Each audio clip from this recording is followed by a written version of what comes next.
2013, they call it the most successful season in Golden West football history. That season they made it to the Southern California semifinals, but it ended abruptly to the Riverside City College Tigers. 27-17, the Rustlers fell.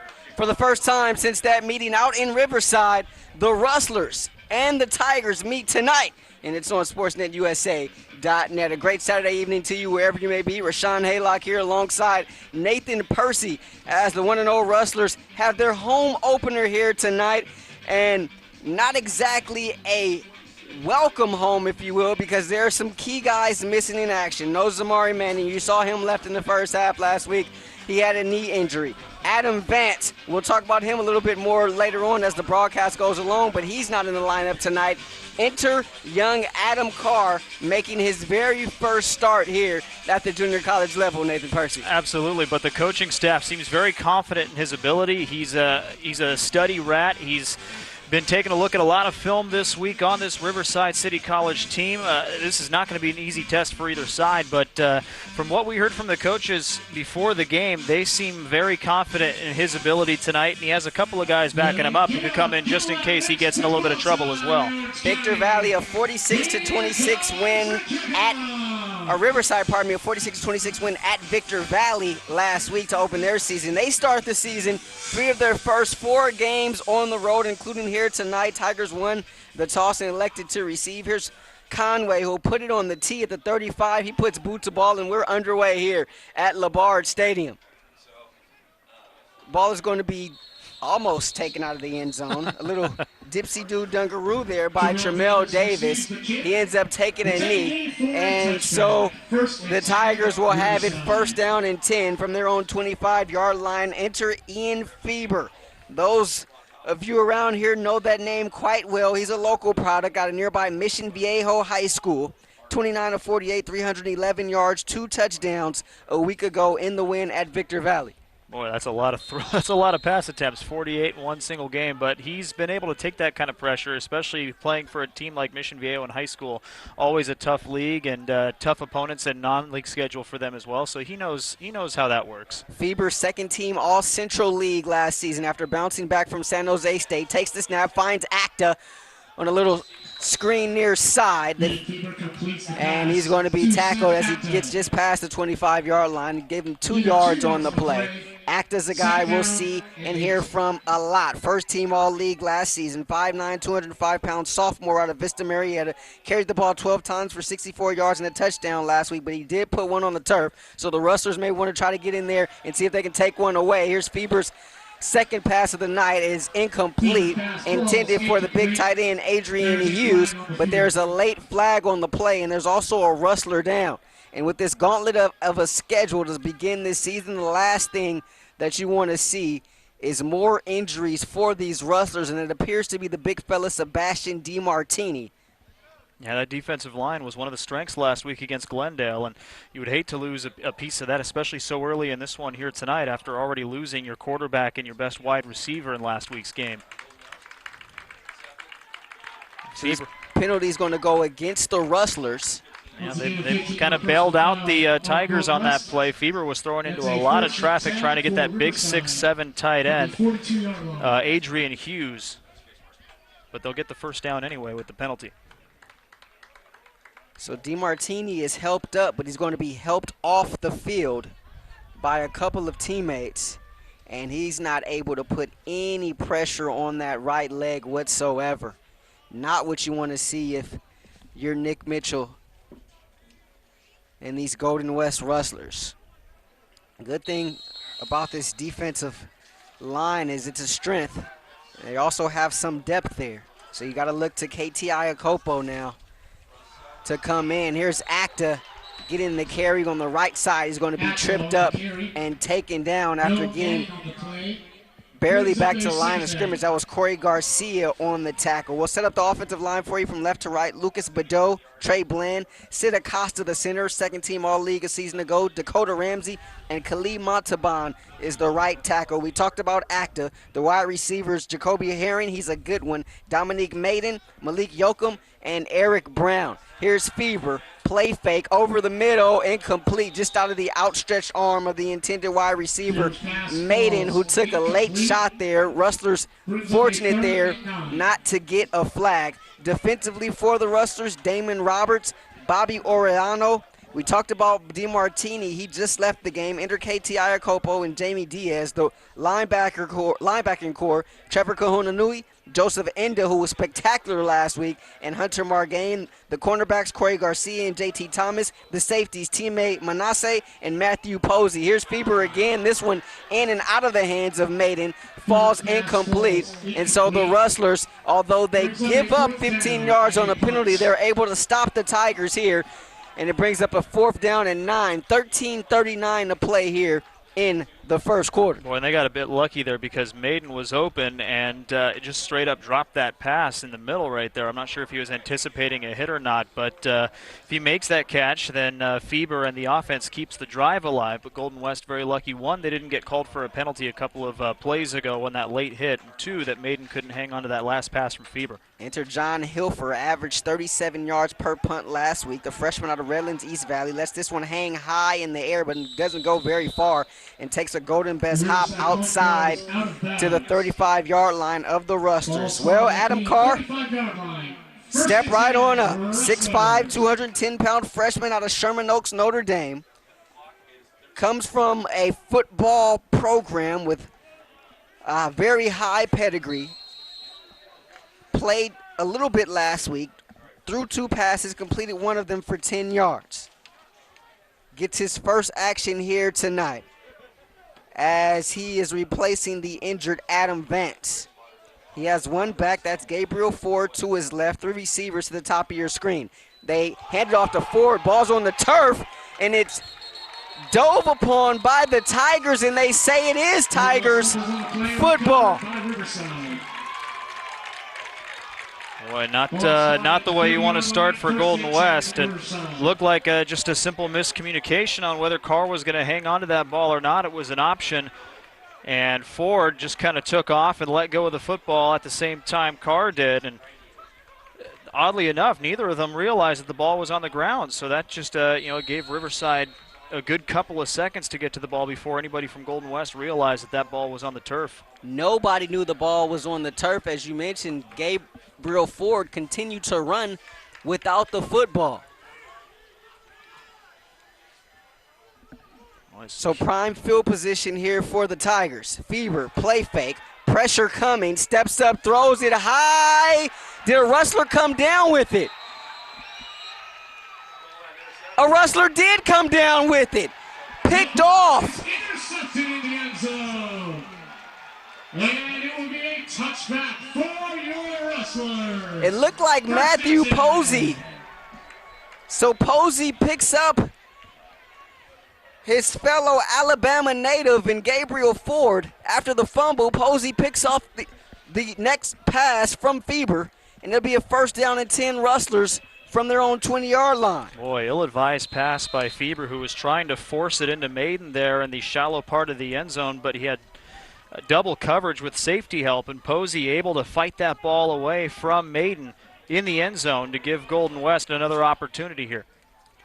This time they go out of the pistol. The handoff is successful. Ford makes one guy miss, but he's going to be gang tackled after he gets to the 22-yard line. Let's talk about this offensive line for the Rustlers. No Desmond Green. He was ejected last week, which means he has to be out for the entire game this week. So Sam Kennard, the freshman out of Brethren Christian, is called on to play left tackle. He's joined by Jared Garcia, Kuma Ofaloto, Eric Arona, and Chris Alvarez on that right side. We talked about Ford, the wide receivers, Hollins, Kilgore with no Manning, Flowers, and White. Personal foul called against Riverside on that first play, so that'll move the ball up for Golden West, and all of a sudden this momentum is starting to go in their favor. Remember, Ford is a guy who rushed for 133 yards last week. Could take a lot of pressure off of Carr if he continues to execute with his shiftiness, and showed a little bit of power on that first run, even though it only went for 2 yards. Here's Carr. They show pressure from the far side. They hand it off to Ford, and Ford is going to eat it in the backfield. So he loses one there. No gain on the play. It's going to bring up a second down and 11. With that Riverside defense, you just see all those white and orange jerseys swarming to the football on the left side of that offensive line to stop Ford before he got back to the line of scrimmage. Defensive line, the ends are Ernest Bagner and Melvin Johnson. David Uenafalo and Deshaun Fortune anchor the inside. Silas Stewart, Nick Underwood, Zach Kupka are the linebackers. The cornerbacks, Tariq Lewis and Devoneer Crenshaw.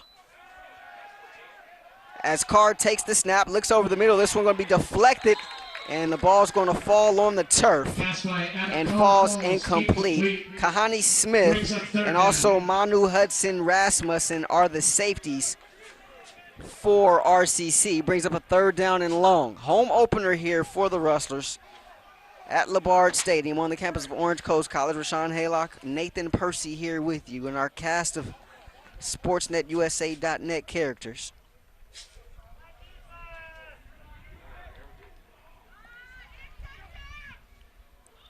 Free play for the Rustlers. Carr going to let it fly up the far sideline, going to fall incomplete. Carr's pass falls incomplete. But it certainly should be an offside against Riverside. Yeah, I'm not seeing a flag on the field, but we saw that last week, right? There were no flags, but with that official-to-official communication they have now, they don't even really have to throw flags anymore. It's like a let's talk and let's figure it out, and we'll let everybody know. David Bautista's our white hat tonight. The umpire, Charles Glover. The head linesman, Larry Martinez. The line judge, Tony Shaw. The field judge, Jace Carlson. The side judge, Michael Sparling. And the back judge, Joel Kursdorfer. 3rd and 6 from the Rustler 42-yard line. Carr. Pressure coming. They set up a middle screen. Pass caught. Breaking the tackle and getting upfield is the wide receiver at across midfield and just shy of the 40-yard line. And a big first down there from the Rustlers. Boy, that looked like Derek Deese on the reception out there. Either that or Flowers. But either way, a very nice block on the left side there from the other receiver, and he's able to get freed up for a nice little 20-yard gain.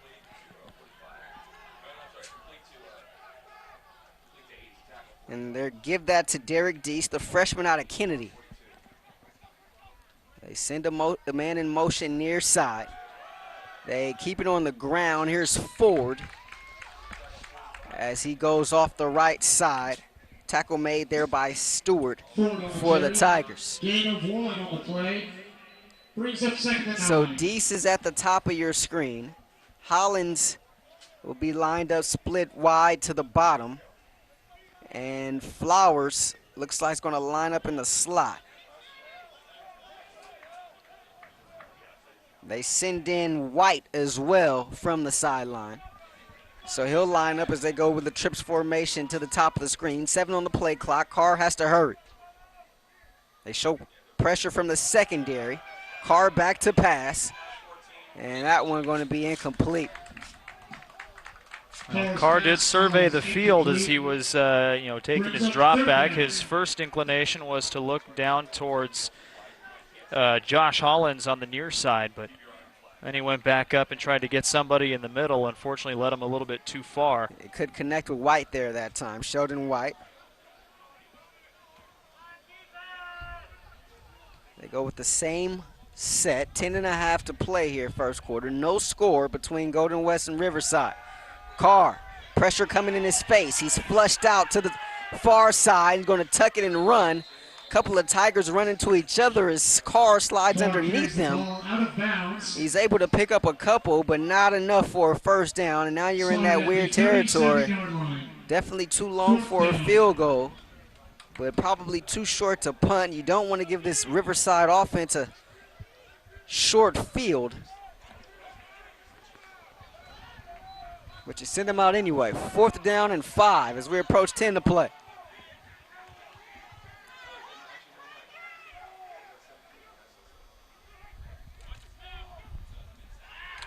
Free play for the Rustlers. Carr going to let it fly up the far sideline. And incomplete. Boy, he's got some kind of hard count. That's the second time he's gotten an encroachment penalty called against Riverside on this drive. And, of course, both times he's just lofted one up for Deese on the far side. Just in case, you never know. I'm sure somewhere his head coach, Kevin Rooney, is smiling. Kevin Rooney, the longtime head coach at Sherman Oaks Notre Dame High School. Carr was a backup there the last couple of years.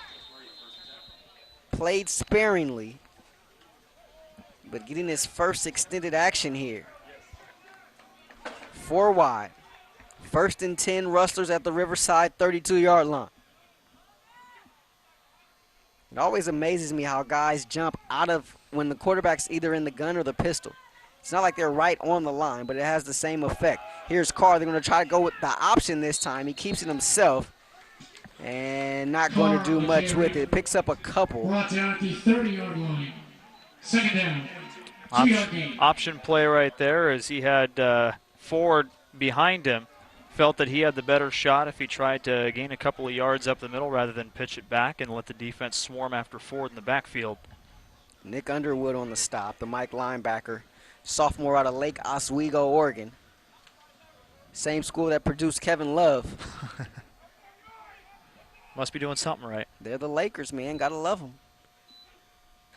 Carr, play fake, has a man wide open, caught, but shy of the end zone. It's going to be White down at the 2-yard line. And a tough catch by White there that time, who had to turn his entire body around and look into the sun to make that catch.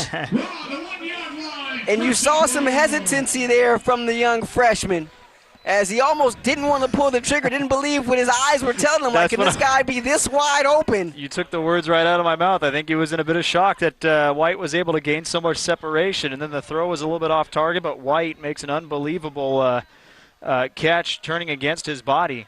1st and goal from the 1. They give it to Ford, and he's going to lose a yard. Goes down to 2-yard line. I like the decision-making so far with Carr and a quarterback. I mean, not only the hard counts to draw Riverside offside, but he's been very conservative with making sure that every play gains just a little bit of positive yardage. There are some things that we've seen him do so far in these first couple of drives extremely well. Flowers in the slot at the top of the screen. They play fake. Carr rolling, hit as he throws, and it's too short for the intended receiver, Jackson. Justin Jackson, the tight end, also moonlights as a fullback for these Rustlers. And unable to connect there that time, brings up a 3rd and goal. Even with that incompletion, he threw it at a place where nobody was going to be able to get to it just to avoid the sack. So, again, they're still at the 2-yard line instead of being backed up to the 5 or 6.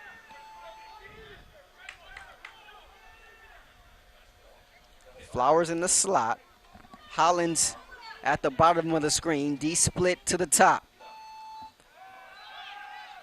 Carr hit hard as pressure came right in his face, and a big sack there that time by Stewart, the outside linebacker, and that's going to halt the Rustlers' drive. Huge hit by Stewart. Drops him 9 yards. Golden West will settle for an attempted field goal here, but man, he came pretty much off the near side edge untouched right to the quarterback. I wonder if there was a blown block by Golden West on that play. It's going to be a 28-yard attempt from Conway. He was 0 for 1 last week. This one has definitely enough leg, and it splits the uprights. So the Rustlers get on the board first.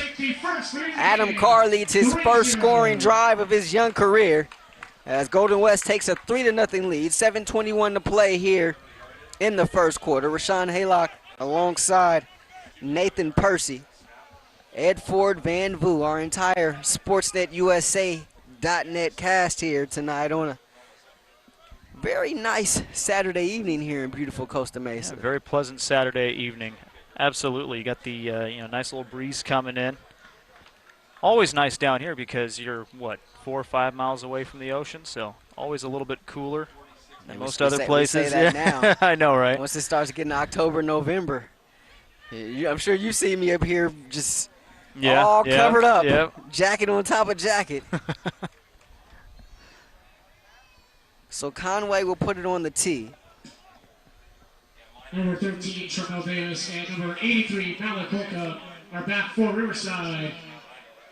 Rustler fans, time to get loud for the Very impressed with Carr on that first, or on that second drive, I should say, because the first one ended in the fumble. But again, a couple of 3rd and 5s, and he's able to use the hard count to get the first down. Very crafty, finding any way to keep the drive alive.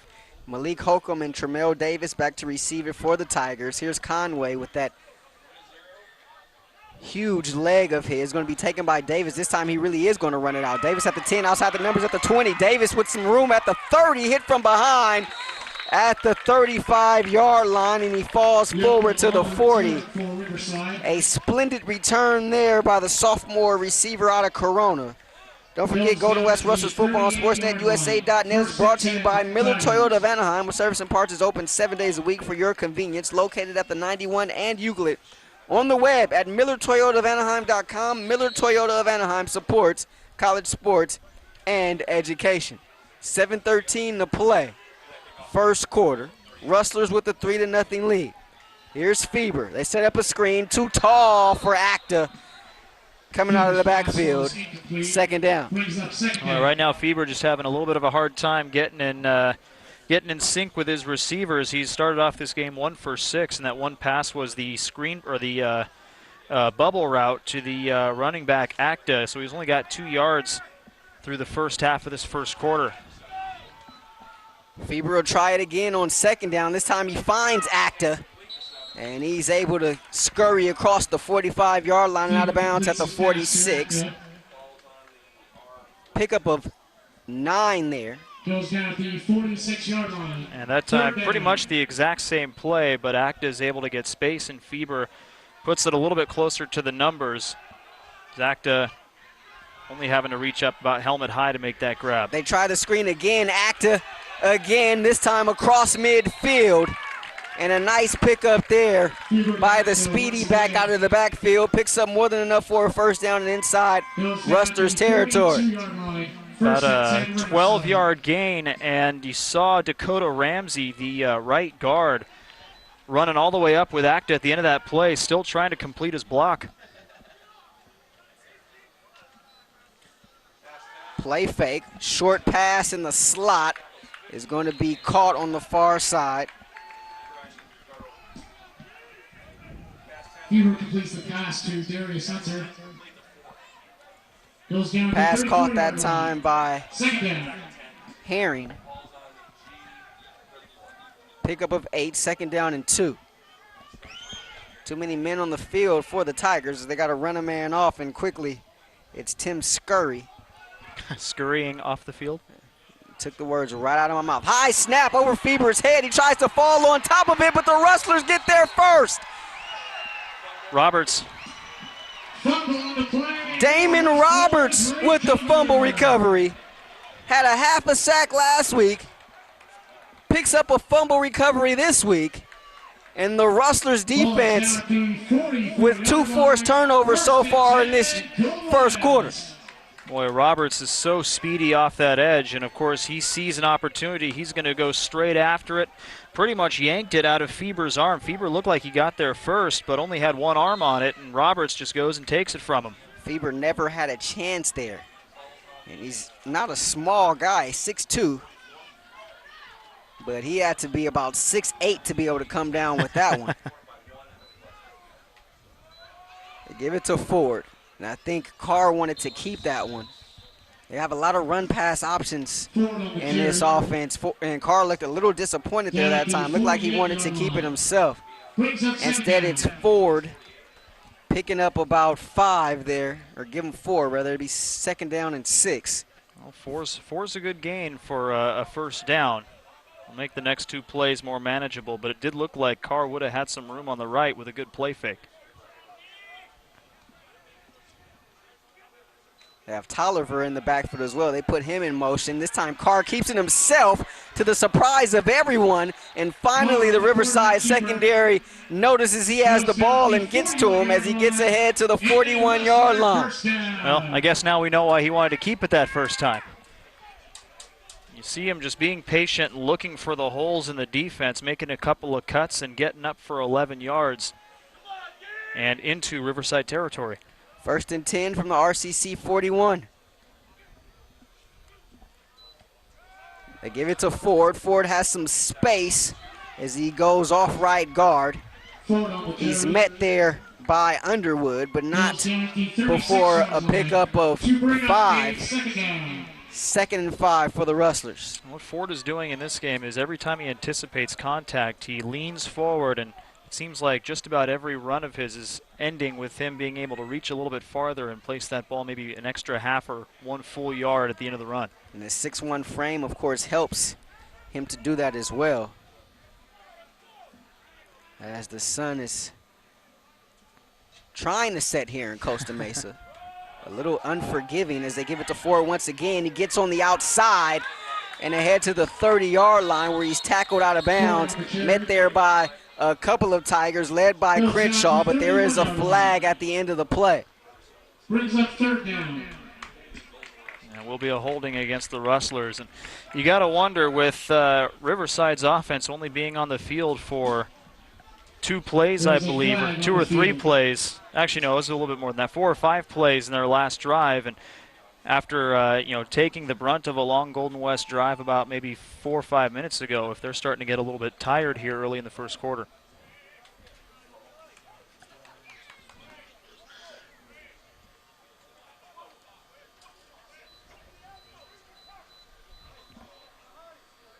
Looks like the holding call back him up to the 46-yard line. So it'd be a 2nd down and 15. Golden West, under 4 to play here first quarter. Rustlers with a 3-0 lead. Carr, pressure coming, got to get rid of it, throws it too tall for the intended wide receiver. But there was a receiver in the area. And there's a Tiger down on the field at about the 47-yard line. And it looks to be Deshaun Fortune. Gets up under his own power, limps off to the near side here. But again, for Carr, under pressure and is able to evade the first tackle attempt. And immediately he knows, unless he wants somebody else to come after him, he's got to get rid of it. And so quickly he throws it into the area of a receiver. Man, that's a savvy move there that time, right? Flowers was in the area, but he wasn't actually trying to throw it to him. They rolled the pocket this time. Carr stops, pops, throws it too tall, had 2 receivers in the area, but that one goes off of the hands of the intended wide receiver, Flowers, and it'll bring up a 4th down. Yeah. So Rustlers force a turnover, but can't do much with it. Hard to tell exactly who the intended receiver was in that scenario. Again, if he's trying to go for the guy in the towards the back of that play, might have had an opportunity, but with Flowers reaching up and batting it away, it took the opportunity out for both of them. So decent coverage there for Riverside, but a missed opportunity, I think, more so for Golden West. And one surprising stat, as Conway kicks this one away. Nice spiral kick at the 10, going to bounce and carry into the end zone. Acta, just 1 carry for 1 yard so far here tonight. We have 3:34 remaining in this first quarter. Remember last week, he had 64 yards. Well, at the same time. Only 12 carries last week, however, and this is a Riverside team that likes to pass the ball, but you talk to people associated with this program, Tom Kraft, of course, the running backs coach, Randall, and they both will tell you, Bradley Randall, they both will tell you that they love this running back core. Of course, Coach Kraft always likes to throw it and throw it a lot, as Feber does there, and connects with Yoakum for a 3-yard gain. Well, the other thing to keep in mind, too, is of Feber's 5 completions, 3 of them have gone to Acta. So even though he hasn't had the rush attempts, they are still giving him they're still letting him have an impact in the offensive scheme in this game. One was a swing pass, and a couple of others were screens. So those are almost just as good as runs.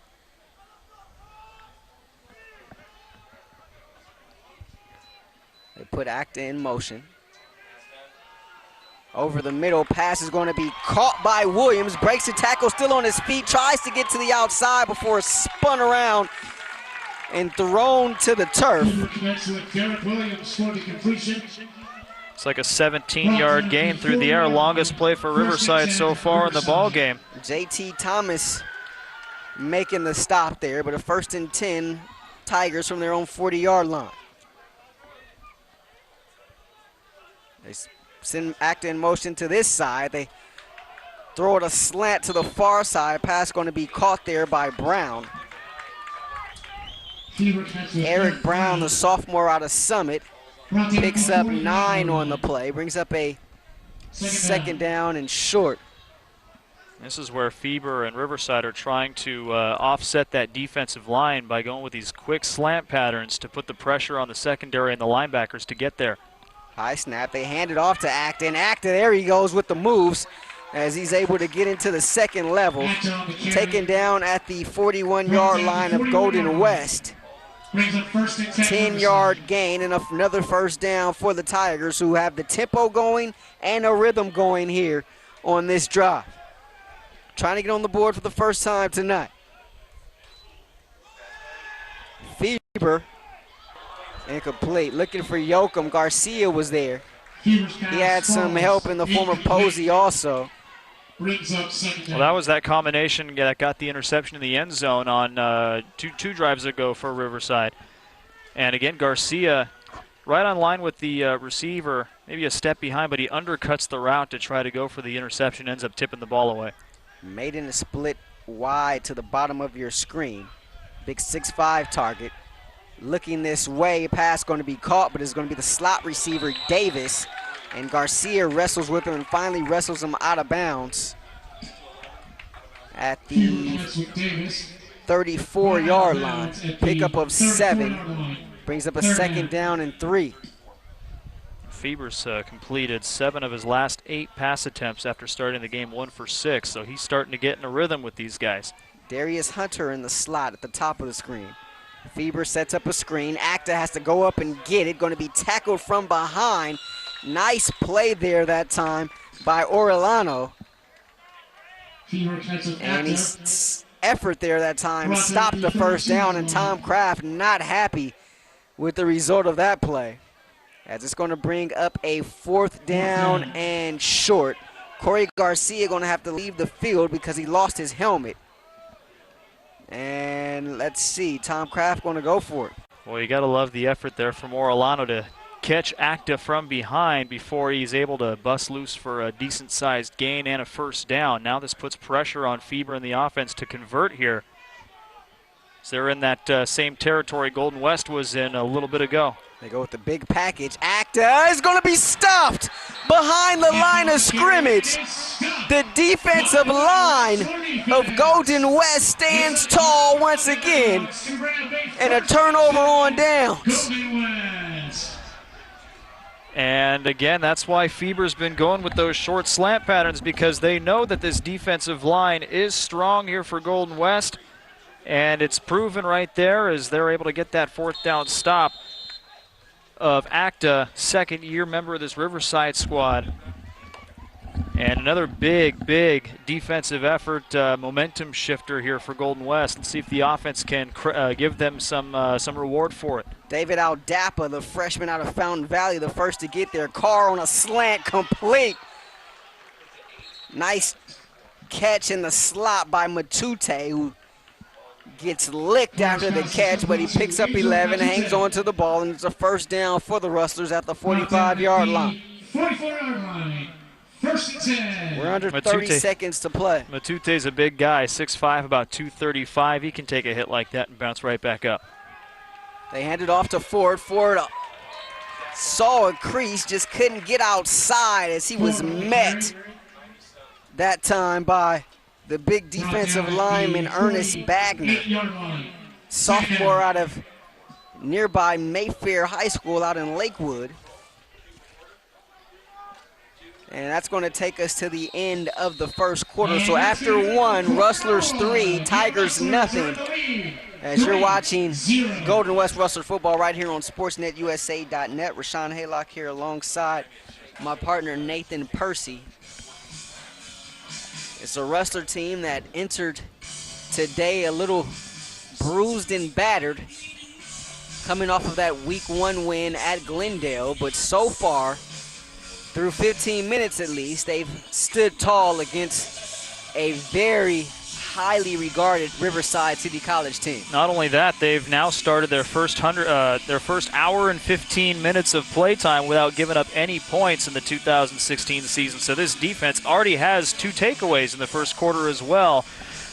So very impressive, especially along that defensive line. Still, even with the early injury, able to come up with some big stops, fumble on a bad snap, and then, of course, you had the interception by Posey in the end zone as well. So this Golden West defense is just injecting energy, and right now the offense is starting to feed off that. You see Carr getting a little bit more comfortable with that last pass to Matute, and Ford, even though he only has 13 yards, they're still sticking with him with 7 carries in that first quarter, and he's starting to find a little bit of daylight to get some good gains on first down. That's 3 takeaways on the season for the Rustlers. From the 48-yard line. They flip fields, and then second down and 7, Golden West from their own 48-yard line. Pretty much a shadow over the entire field here at LeBard. Carr looking to change things up. 10 on the play clock.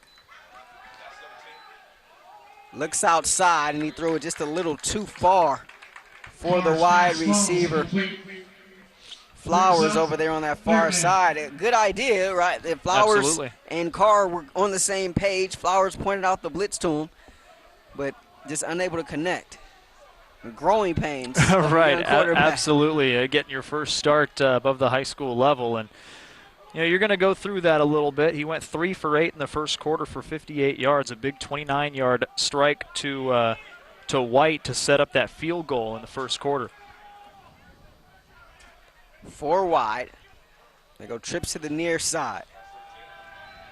Pressure coming. Carr tries to escape and does. Tripped up as he crosses midfield, taken down at the 48-yard line of Riverside. Picks up 4 on that scramble and going to bring up a 4th down. So 4th and about 3 for the Rustlers.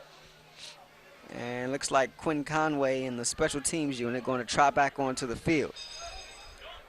So you like the fact that he didn't take a sack there. Absolutely. He was able to evade the pressure and at least turn it into a positive gain. And good call here for Golden West. They don't want to give Ian Feber and the Riverside offense a chance with a short field. Conway, careful. He didn't let his knee touch the turf there that time. This one going to be taken on a hop by Lewis. And he gets it ahead to the 22-yard line. The long snapper, Tommy Kramer, the first to get down there. Brings up 1st and 10 for Riverside. Don't forget to check out the Chronic Tacos Huntington Beach Bellaterra Rustlers Review Tuesday at 12:30 right here on SportsNetUSA.net.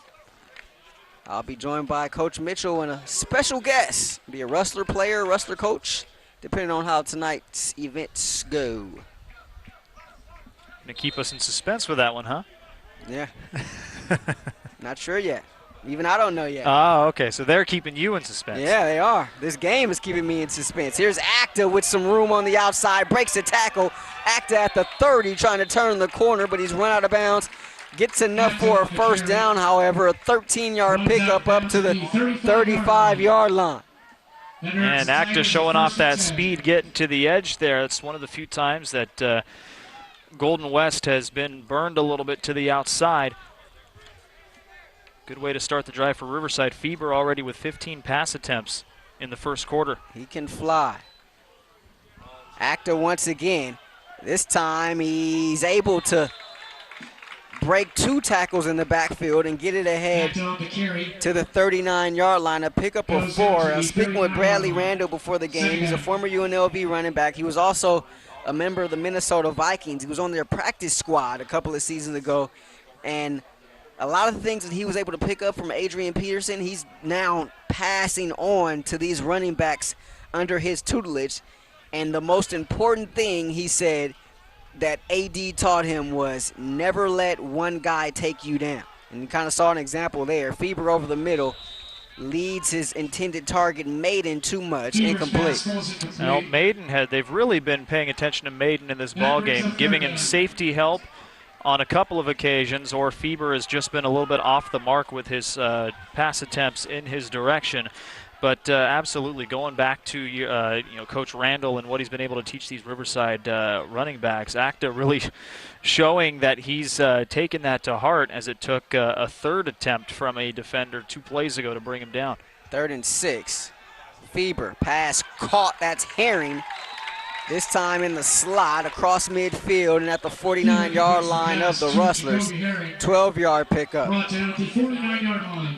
And if you got a guy like that who can coach you up, that's got to be a good boost for this running back core. Bradley Randall, a guy who just last spring was participated in the combine at UNLV, his alma mater, trying to get back into the league, as Herring makes another catch here over the middle, taken down at the 41-yard line. Brought down at the 41-yard Pickup line. of Second down. 8 there on the play, 2nd and short. Yeah, absolutely. One of the best parts about that is that everything that he learned from those guys is still fresh in his mind. So not only is he telling them, to do this or that, he's explaining why it's so important.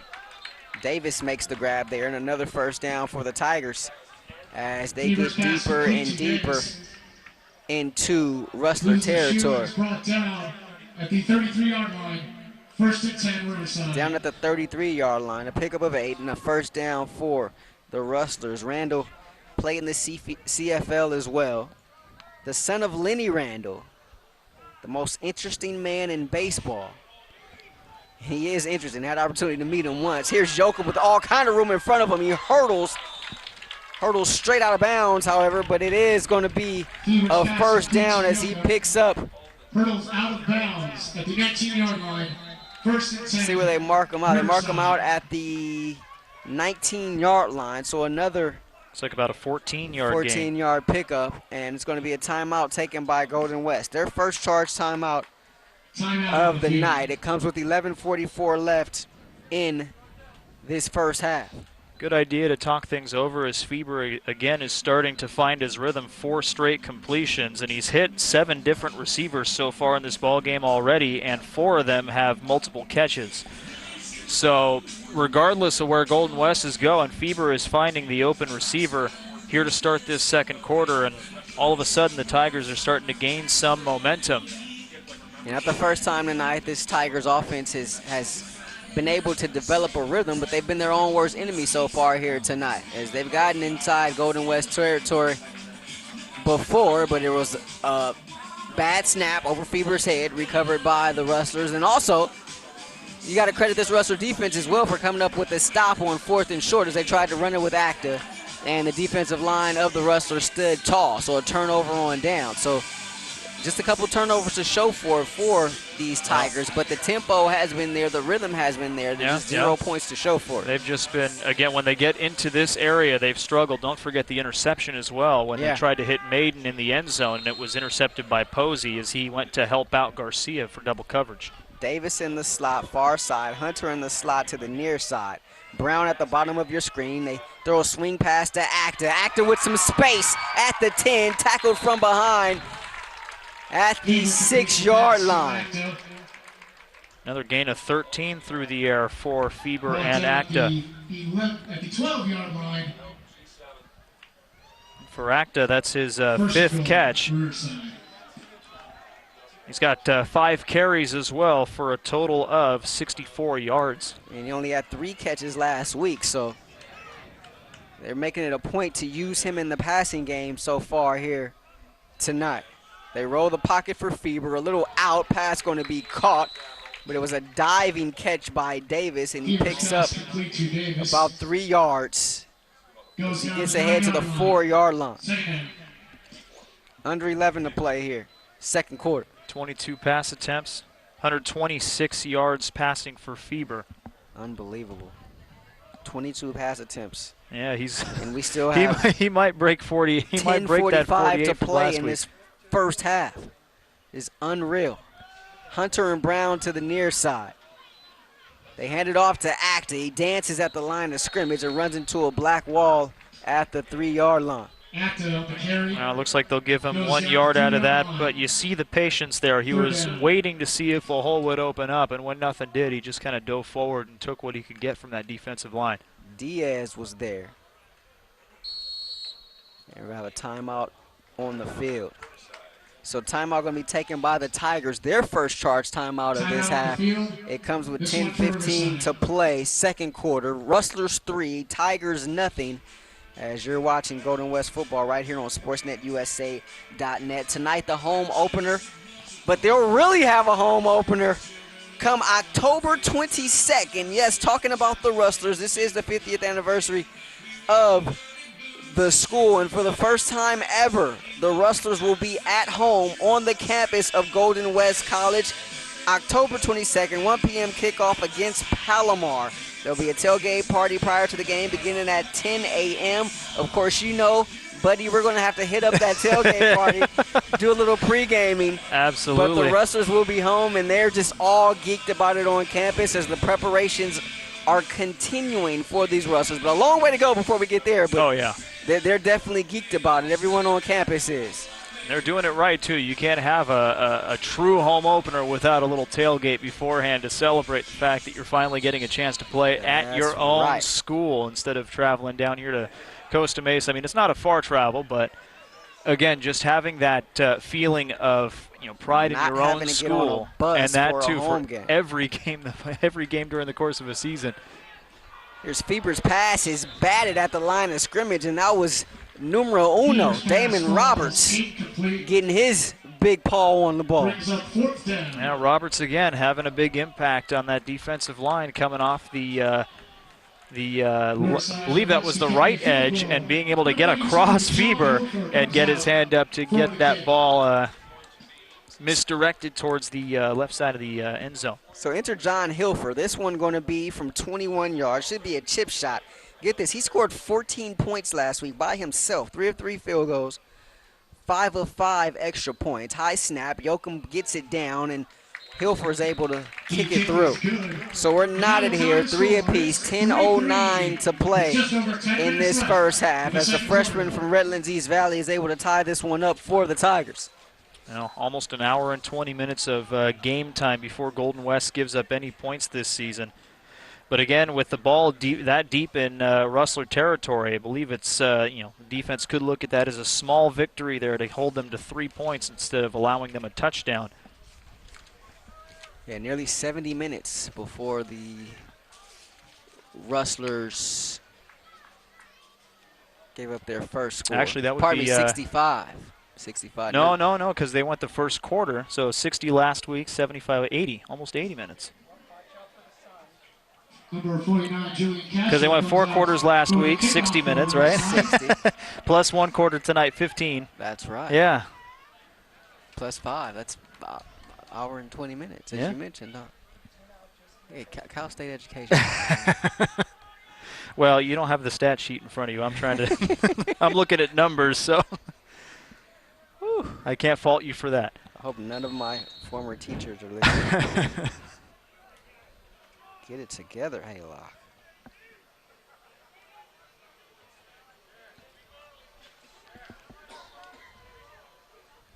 Looks like Desmond Bowden back to receive this one for the Rustlers.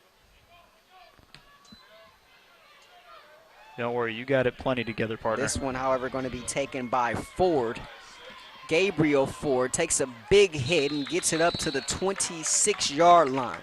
That's where the Rustlers will start at 1st and 10. 10:03 to play here in this first half. Interesting they're having Ford as one of the 2 kickoff returners, and then allowing him to stay on the field and run the football. He's got 7 rushes for 13 yards, so obviously not the same, not the same type of gaps that he was seeing against Glendale last week when he rushed for 133 yards. But They're still giving it to him. Remember, Zamari Manning had that role to begin the game last week, but of course he's not in uniform tonight with a knee injury that may keep him out a minimum of 2 weeks. His card keeps it ahead to the 29-yard line. Pickup of 3, second down and 7. Colin Anderson is warming up near side for the Tigers. 6'5" sophomore quarterback.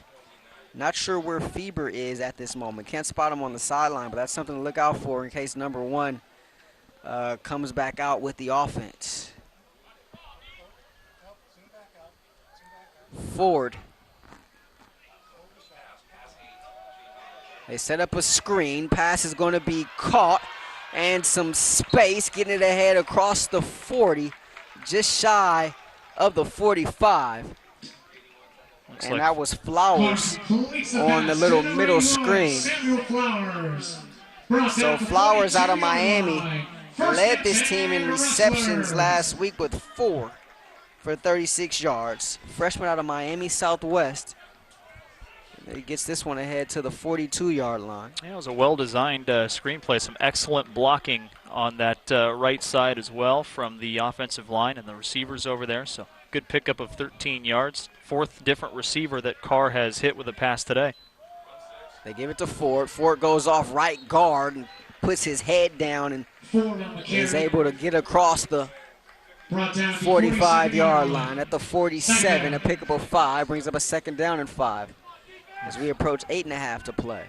Yeah, Ford has been getting some good yardage on first down these last couple of drives. 5 yards, 4 yards, and for Nick Mitchell and the offensive coaches, you always want to see a good 4 or 5 yard pickup to ease the pressure on the quarterback for second and third down. I talked to Gabriel Ford earlier this week and just about how much more responsibility there is for him now with the young quarterback in the backfield. This is a young man that has some experience. Kind of has to be the eyes and ears for Carr back there in a sense. Here's Carr, ball in and out of the hands of his intended target.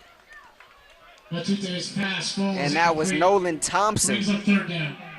And that's one he definitely should have had. I mean, you got to help your young quarterback out there in Absolutely. that situation. He had space there. The throw was a little bit high, but definitely a ball that Thompson should be able to handle. And that would have put him right at the first down marker if he was able to haul it in. Deese at the top of your screen.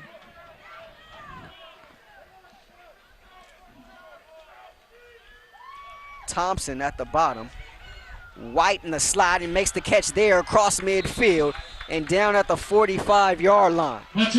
Pickup of 8 there and a first down for the Rustlers. I tell you what, White and Flowers have been phenomenal inside the slot for the Rustlers through these first 5.5 quarters. Absolutely. Always tough for a receiver to play there because you know you could get one of those big linebackers to lay one in on you, but they're playing fearless out there and giving Carr some space to work with. They give it to Ford. Ford tries to get on the outside, breaks one tackle, and drags another defender with him to the 41-yard line. A pickup of 3. Again, Ford continues. He's always falling forward. At the end of just about every run so far tonight, he's been able to fall forward and gain an extra yard out of it. That time it looked like they were going to stop him for a 1-yard gain, but he spins out of a tackle and again just dives forward. We talked about it a little bit last week. You can't help but to like this young man's running style. Does a lot of things right. And one thing that the coaches love about him is the fact that he can also block. Didn't pass with high marks last week in the film session for his blocking ability. Carr, complete. White turns the corner at the 35, and he's run out of bounds at the 32-yard line. Another 9-yard gain and another first down. Carr is not doing anything spectacular. He's just finding the open receiver and getting these small chunks of yards, moving the ball forward with every play. And what did John Shipp tell us before the game, the offensive coordinator for the Rustlers? We're just going to try to keep it simple for this young man who, as we mentioned, a freshman out of Sherman Oaks, Notre Dame, a school known for having a good football program, but he didn't start there. Shovel pass this time. As John Ship going into the bag of tricks. White once again. This time he's able to pick up 4. Brought down at the 20. Well, I thought they were going to keep it simple there. I mean, technically, the ball didn't travel very far in the air, but a little bit of a wrinkle there from Coach Ship. Thompson split we're going to wide to the near side. So maybe it's we'll keep it simple, we'll mix it up. Just one high safety if Rustlers want to take a shot here. Play fake, they go slant. Ooh. And a dangerous pass there that time, and a nice job by White there, just playing a defender, really. I mean, he tried to haul that one in with one arm. I think he did try to haul that in with his left hand. The best part about all of that was that he knocked it down away from any Riverside defenders. Well, you're starting to see a rapport here between Adam Carr and White. Of course, it's tough to replicate the production of Quest Truxton, who was so great for these Rustlers over the last couple of years. He's now at San Diego State. Carr, a little swing pass forward. 30-yard line forward. Actually, it's Matute in at quarterback right now. Well, here's Matute. Forward of the swing pass. So Angel Matute, we were told that we'd probably see him, 6'5", 235-pound freshman out of Rancho Cucamonga. Yes, you've heard his name called as a tight end, but he was a quarterback coming out of high school. Matute now in there on 3rd and 4. There's going to be a false start on the far side. And we talked about that wide receivers. That was Kilgore this time. We saw it last week, too. That should never happen. He was looking at the coaching staff, and then all of a sudden he started moving forward as if he thought the coaches were telling him the play had started or something along those lines. I'm sure that's not the case. But yeah, anytime you have 3rd and short, you want to definitely be disciplined at the line of scrimmage and not put yourself in one of those 3rd and long situations. So here's Matute, threw for over 6,000 yards as a 3-year starter for the Cougars of Rancho Cucamonga. Throws this one, and dangerous throw. Pass caught and held on to by Ford coming out of the backfield. He was upended, but there is a flag in the backfield. And Matute with Rancho Cucamonga, just to build off your point, that's not a school that plays easy teams. They're in a very tough league and a very tough division as well. So Matute has gone up against very strong competition in his 3 years as a starting quarterback in high school. And because of some of what he was able to accomplish there with the Cougars, they've since moved up to Division I this season, along with Upland, who's in the same league as them. This one going to be roughing the passer as Matute took a shot there after the throw. Ford took a shot as well, but yeah, both were able to get up, and the drive is going to extend as our officials continue to huddle, led by David Bautista, our white hat. Yeah, Ford was walking a little bit gingerly as that call was being made, but appears to be shaking it off here, and he'll get back in there with Matute in the shotgun formation. Kilgore split wide to the top of the screen. Flowers in the slot near side. And Thompson split wide to the bottom. Matute with Ford in the backfield. 1st and 10 at the 15. Matute going to keep it himself. Matute at the 10 stops and absorbs the contact. They actually mark him down at the 11, so a pickup of 4 there. It almost looks like I don't know if he stopped there because he wanted to absorb the contact, or if he was hoping somebody would run past him. Exactly. And he would continue to trot upfield.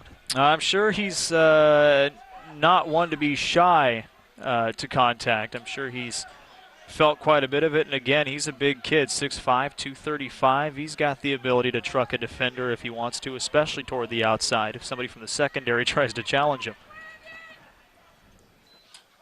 Pressure coming right up the middle. Matute throws it up, has a man. Thompson deflected away by the all-league cornerback of the Tigers, Tyreek Lewis.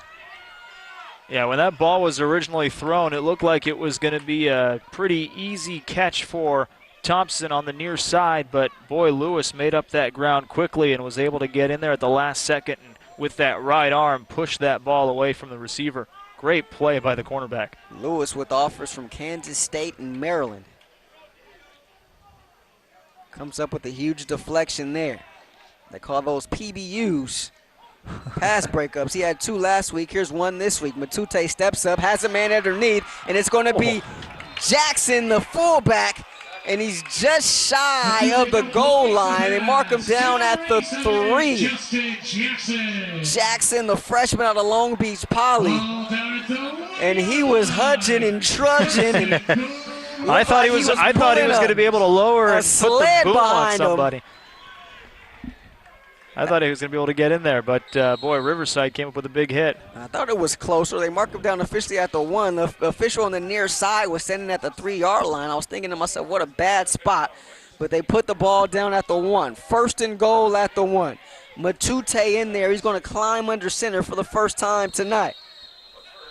And a timeout taken by Riverside. So second charge timeout of the night for the Tigers. Comes with 3:37 to play here in this first half. Golden West Rustlers football right here on SportsNetUSA.net, brought to you by Miller Toyota of Anaheim, where service and parts is open 7 days a week for your convenience. Located at the 91 and Euclid, on the web at MillerToyotaofAnaheim.com. Miller Toyota of Anaheim supports college sports and education. Matute, who was listed as the number 3 quarterback entering tonight, has come in and replace Carr on this drive. We have not seen Dejon Jenkins so far here tonight, but Matute engineering a very respectable drive here. Of course, he's had some help by Riverside with that roughing the passer. Took a big shot, though. Absolutely. That 15-yard penalty kept the drive alive.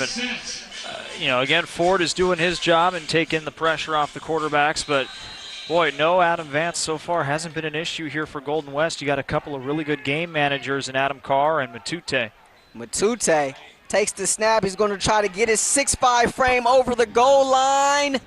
No signal yet. Riverside comes out with the ball. Riverside has the ball. The officials have not signaled anything yet. Kahani Smith is standing with the ball at the 30-yard line. And Smith is going to continue to run. Nobody's going to stop him. Smith has the ball, and he's running towards the opposite goal line. Smith is inside the end zone. On the opposite side, the officials say no, come back. But still no call. Ford is. So they say he's shy. They say he's short. Matute is. And it'll be a second down to go. Meanwhile, Smith has to run back 100 yards to get back on defense and just instead runs out of bounds. The officials hold play to allow him to get back. I thought Riverside may have been forced to burn a timeout there. Second and goal from the 1 after all that madness. Are you kidding me? Very interesting. I thought Matute got in because he was getting pushed from behind by one of his running backs. Looks like Tolliver and Ford looking to push him again. Matute under center, takes the snap, gets a push from Tolliver, but that D-line of Riverside with the push, they say, no, Rustlers get in. Touchdown, Rustlers. A signal from the opposite side was a touchdown for the Rustlers, and it's Angel Matute on the quarterback sneak from a yard out. 9-3 Golden West with the lead here over Riverside. Boy, what an interesting sequence of events here from the 1-yard line for Golden West.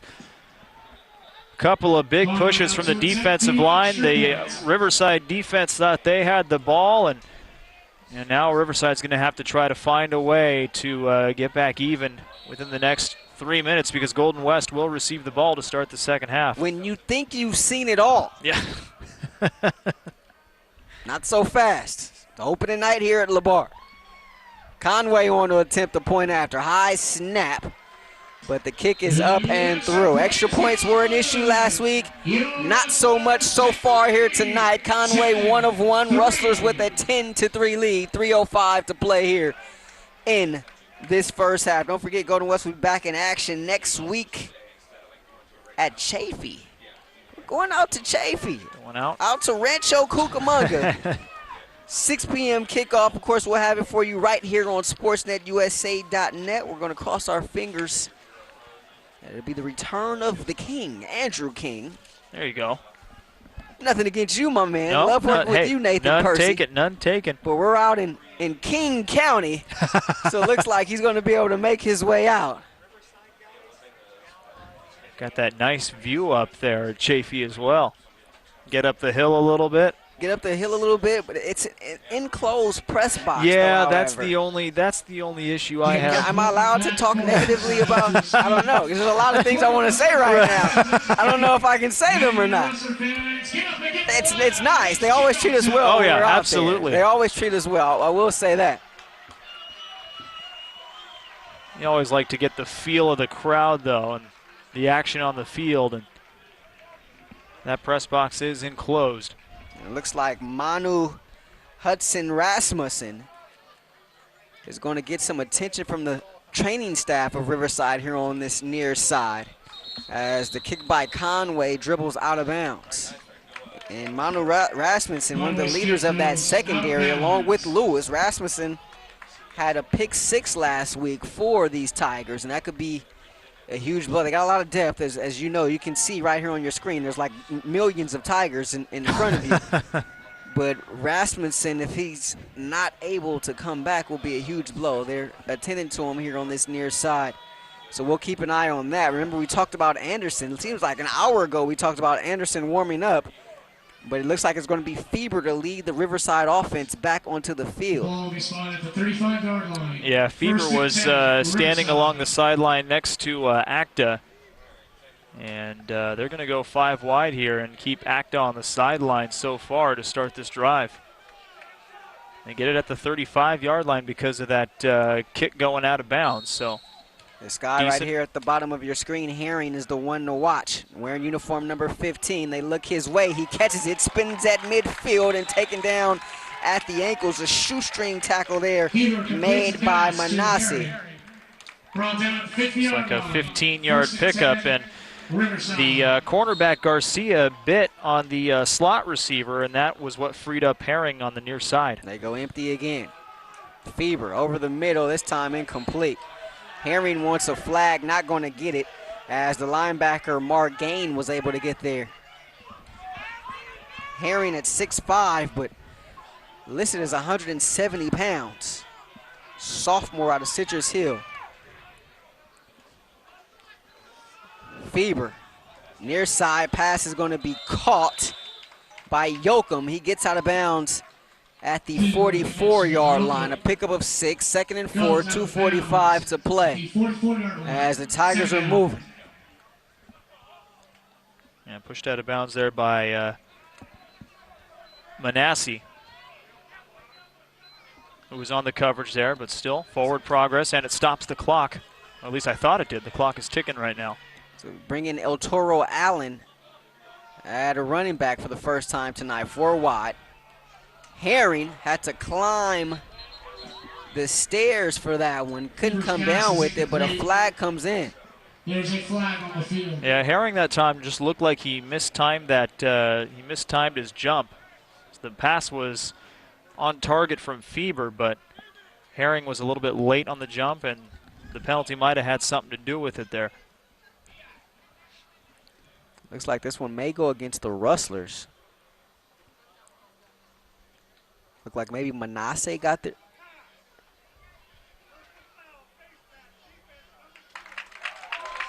A face mask prior to the pass.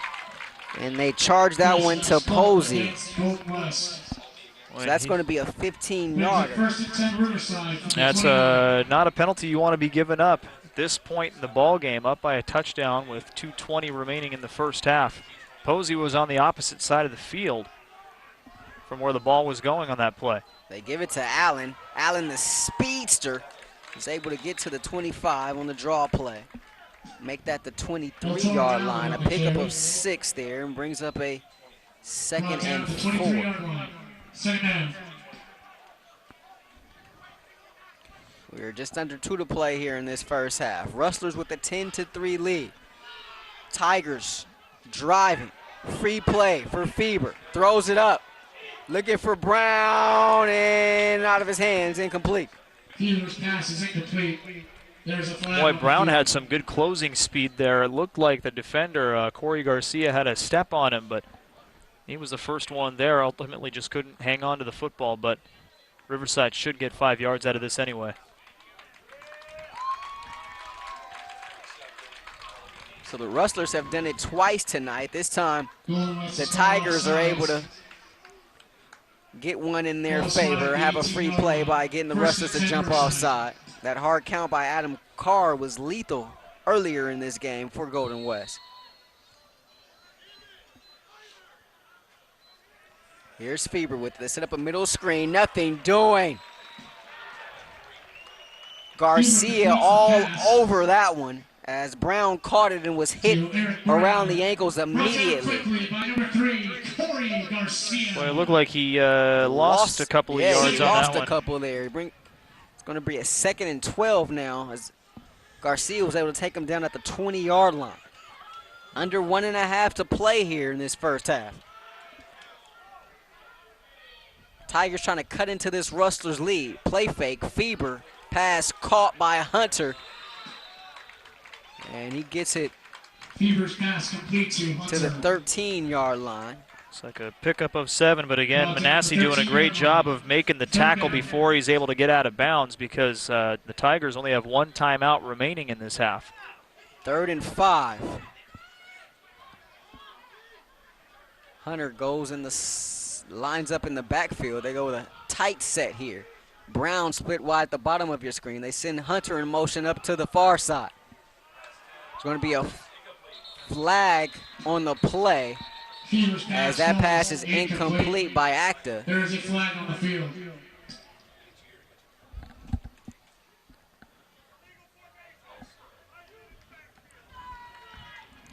So illegal formation. They had 5 men in the backfield that time, did the Tigers. And if you're the Rustlers, what do you do? Do you decline it and make it a 4th down, or do you push them back? Well, it's a tough call. It looks like they will decline it and make it a 4th down. So it'll be a 4th down. Now it's on the Tigers to decide whether they want to go for the field goal or try to take a shot. Looks like they're going to play conservative here and take the points. Yeah, here comes Hilfer once again. Remember, he had 14 points in one game by a kicker, 5 extra points, 3 field goals. His longest was 44. This one going to be from 31. Yoakum will hold it. Hilfer made his first one earlier tonight from 21. Almost blocked, but Hilfer is able to connect. JT Thomas flew around the corner there that time and was almost able to lay out for that one. But instead, it's 10-6, Golden West, 23 seconds left in this half. Most of that time will probably be taken off pretty soon here because Riverside most likely will squib it. Squib it? Do you try to make a surprise onside here? Yeah, no, you could do that too. Absolutely. And if you look at it, the Rustlers are down to their 3rd-string quarterback, right? The guy who you watched on film all week. You haven't seen him in uniform all night tonight if you're Tom Kraft in Riverside. And just 23 seconds left in this half, maybe enough for your high-powered offense. Perhaps you're thinking with them down to their 3rd-string quarterback, maybe it won't be enough time for them, or they'll just try to play conservative anyway. When you have a quarterback like Feber who's already thrown 28 times in the ballgame, I'm thinking if they do, what's his post-game routine like, right? Right. That post-game treatment. I mean, how many ice sessions are we up to? How many times are we dipping the arm in the ice bucket? Be Julian Castro to put it on the tee. He'll squib this one. As called by Nathan Percy, taken by one of the up men and getting down and taking a knee is going to be Kramer. Special teams star here for the Rustlers. Takes a knee at the 25-yard line. 26 left. You got to imagine maybe a knee here. And the Rustlers are running into the end zone. Absolutely. I was going to say, more than likely it'll be a kneel down unless Mitchell is feeling something and really wants to take a deep shot. But I think in this case with the Rustlers getting the ball back to start the second half, just take the knee and be happy with the lead going into halftime. So it is Carr who takes the snap, takes the knee. And both teams will head back into the locker room for intermission as the time ticks off here in this first half. As we reach halftime, it's Golden West 10, Riverside 6. As you're watching Golden West Rustlers football right here on SportsNetUSA.net.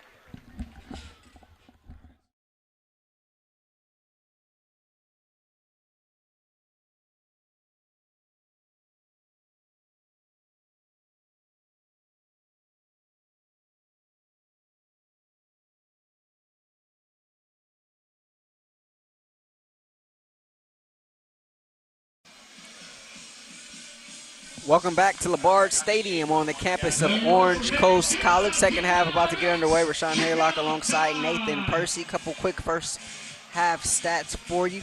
Total yards, 147 to 111 in favor of Riverside.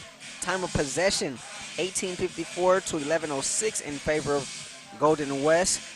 Tigers were 1 of 5 on third down. Rustlers 3 of 9 on third down. Neither team was able to convert a fourth down conversion.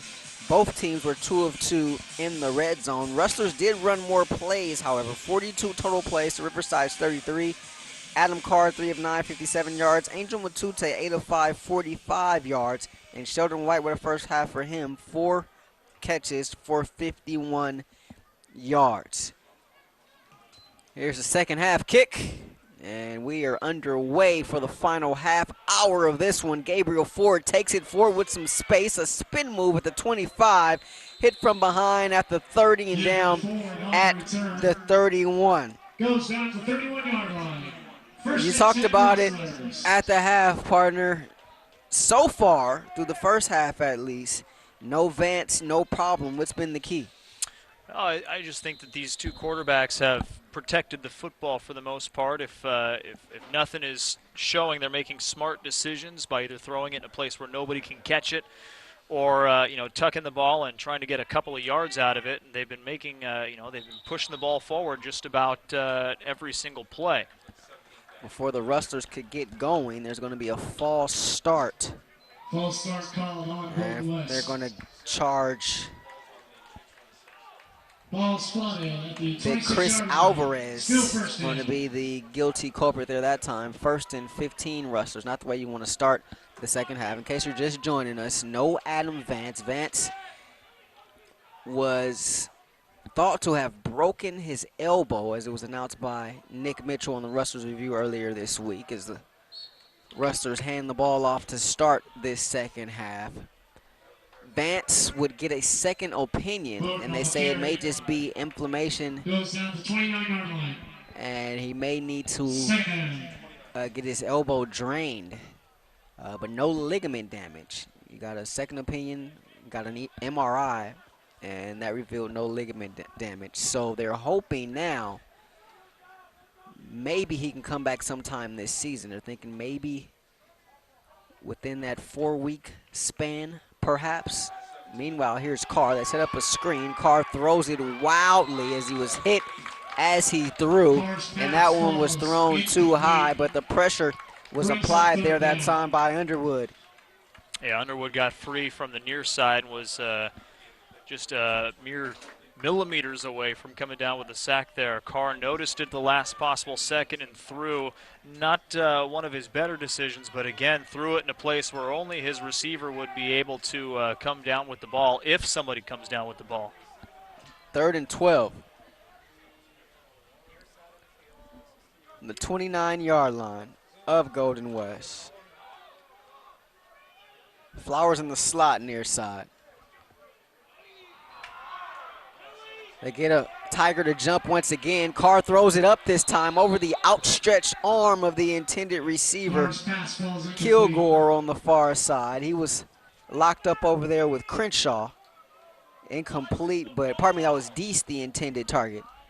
Well, again, third time that he's really Carr good has gotten the hard count, gotten the Tigers to bite on the hard count. One thing Bowden has been in the backfield with Carr to start this second half. I'm trying to look for the lime green shoes of Ford on the sideline. He did get shaken up a little bit, but he stayed in the game in the first half, and I'm wondering if they're just being cautious with him here to start the second.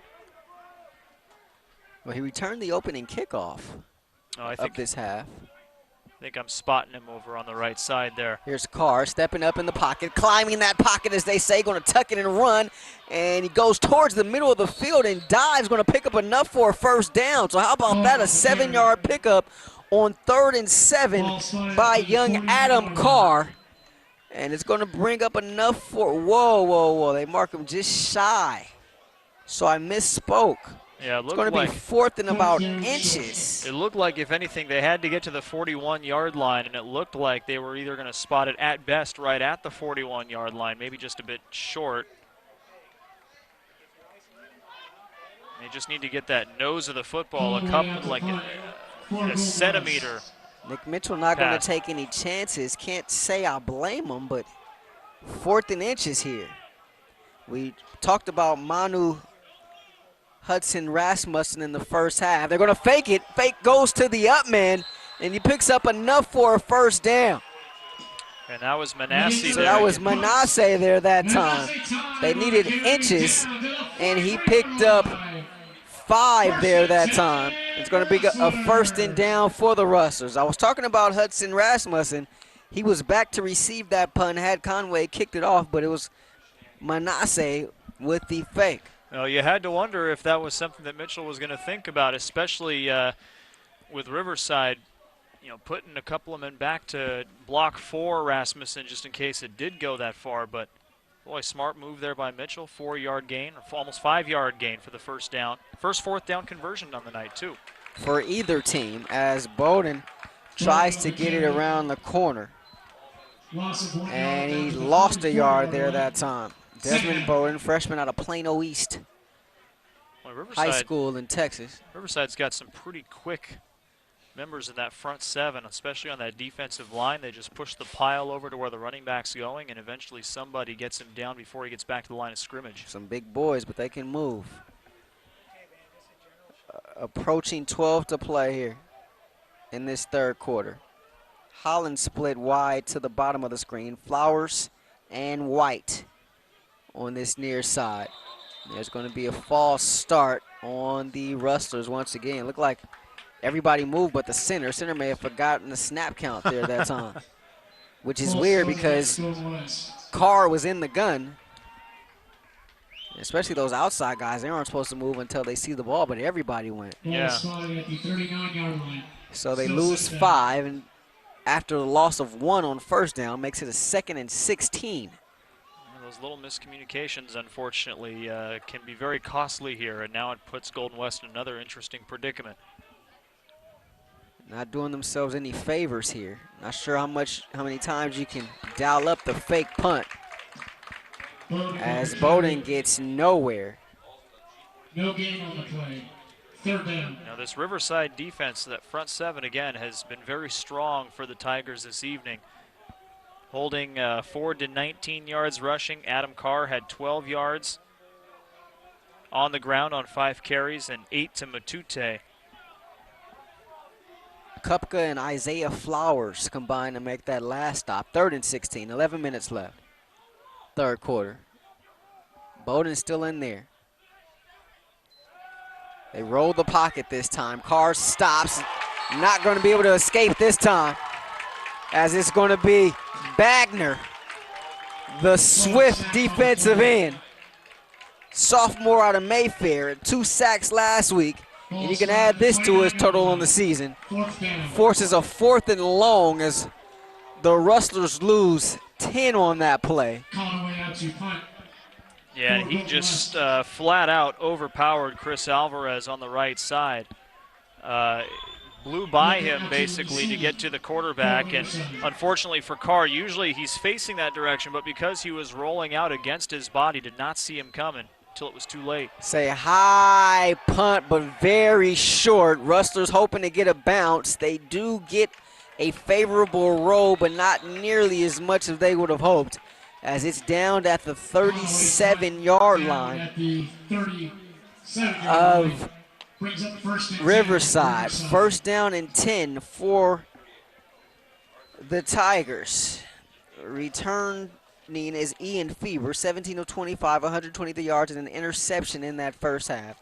Herring, Yoakum, Davis, and Acta all credited with 3 receptions officially in that first half. Herring led all Tigers receivers with 35 yards. Acta also carried the ball 6 times for 28 yards. They go empty set. This seemed to work for them towards the end of the first half. Feber looking over the middle, incomplete, as the receiver takes a shot there that time from Joe Enda. Tremel Davis, the intended target there that time, and looked like Enda let him have it. Yeah, and if Feber's not throwing to the outside, usually he's finding that one receiver who's undercutting and going the simple slant route towards the middle to gain a couple of yards. Now they bring Acta back in. We'll see how he gets involved. 4 wide. They send Acta in motion to the far side. Fever pumps. Roberts chasing, and a big hit on Herring. Manasseh, as the helmet dislodges from Herring. And that wakes up the entire Golden West defense, as Herring is going to be slow to get up. He's shaking up. And the Tiger fans here on this near side are irate about that big shot. No penalty on the play. That was a nice, clean, cold, legitimate hit there by Manasseh. And good sign there by Herring, able to pop up. But the 6'5", 170-pound receiver was definitely shaken by that big thump. Oh, absolutely. Herring had no chance to defend against that because he was focused on hauling the ball in when Manasseh was coming in on him. But Manasseh just making sure that he doesn't come down with it with that big lick. Feber climbing the pocket, throws it too tall for a Hunter, and Rustler D forces a 3 and out. Brings up a 4th down. Boy, big message sent there by the defense for Golden West after Feber had some success late in the first half. Golden West comes out fired up, making sure that nobody's able to catch the ball in the first series here. And those are the type of plays that can energize a team. We'll see how, or if it's able to carry over to the offensive side of the ball for the Rustlers. It definitely got the whole sideline up in a frenzy. So punt going to be short. Going to take a Rustler roll back to the other side of the 30 and ahead to the 31-yard line. But there were some Tiger fans who made the trip from the 951 unhappy about that hit there by Manasseh. But boy, did he deliver a big blow there. And it woke up this Rustler defense. Woke up this entire Rustler team. Meanwhile, you look at body language. Yep. Tigers, meanwhile, on this near side, kind of hunched over a little bit after that one. Well, anytime you get a big hit like that, obviously it's going to, affect both teams in different ways. And I'm interested to see, how aggressive Riverside is defensively on this possession to see if they're going to try and get a big hit in, not retaliation, but in response against Golden West. Ford's back in there, and he picks up 2 on that carry. Brings up a 2nd down and 8. We're under 9.5 to play. Third quarter. Rustlers with the ball in a 10-6 advantage.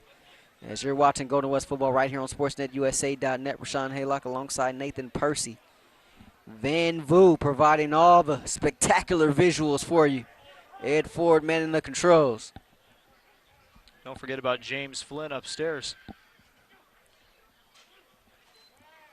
Here's Carr. They throw a swing pass. Ford. Ford with a little skip and a spin ahead to the 44-yard line. Brings up a 3rd down. Can't forget James Flynn. He's been so hard to work today, I didn't see him. Busy man. Shout out to James Flynn up top. Under 8.5 to play. They pick up 4 on that reception to Ford. 3rd down and 5.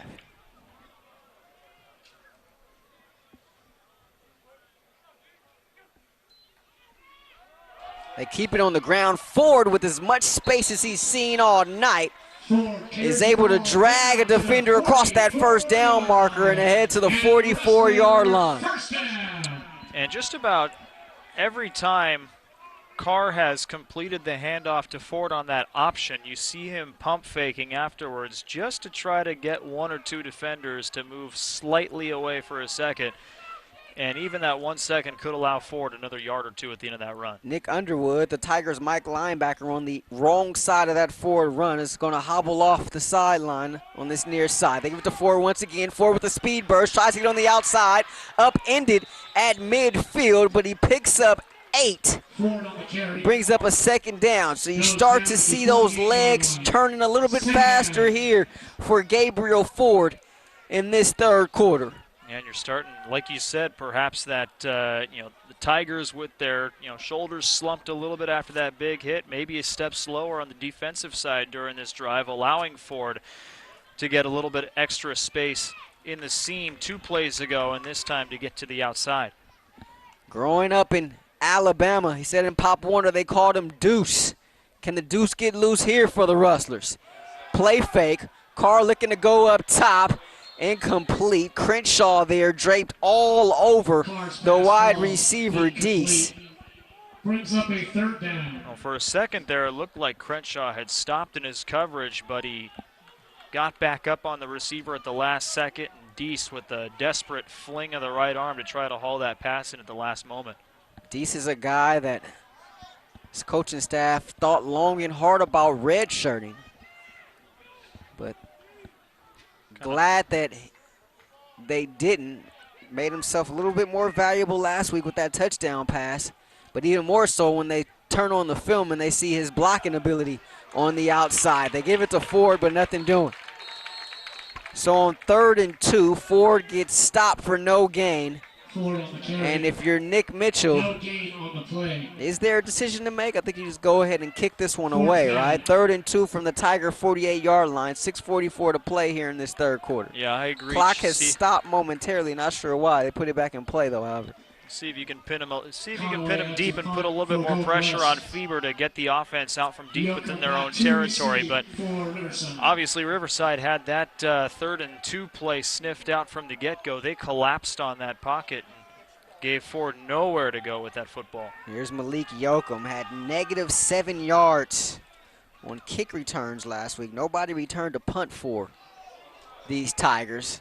Riverside nearly got to it. Fair catch called for and made by Yoakum at the 10-yard line. Yoakum calls for the fair catch.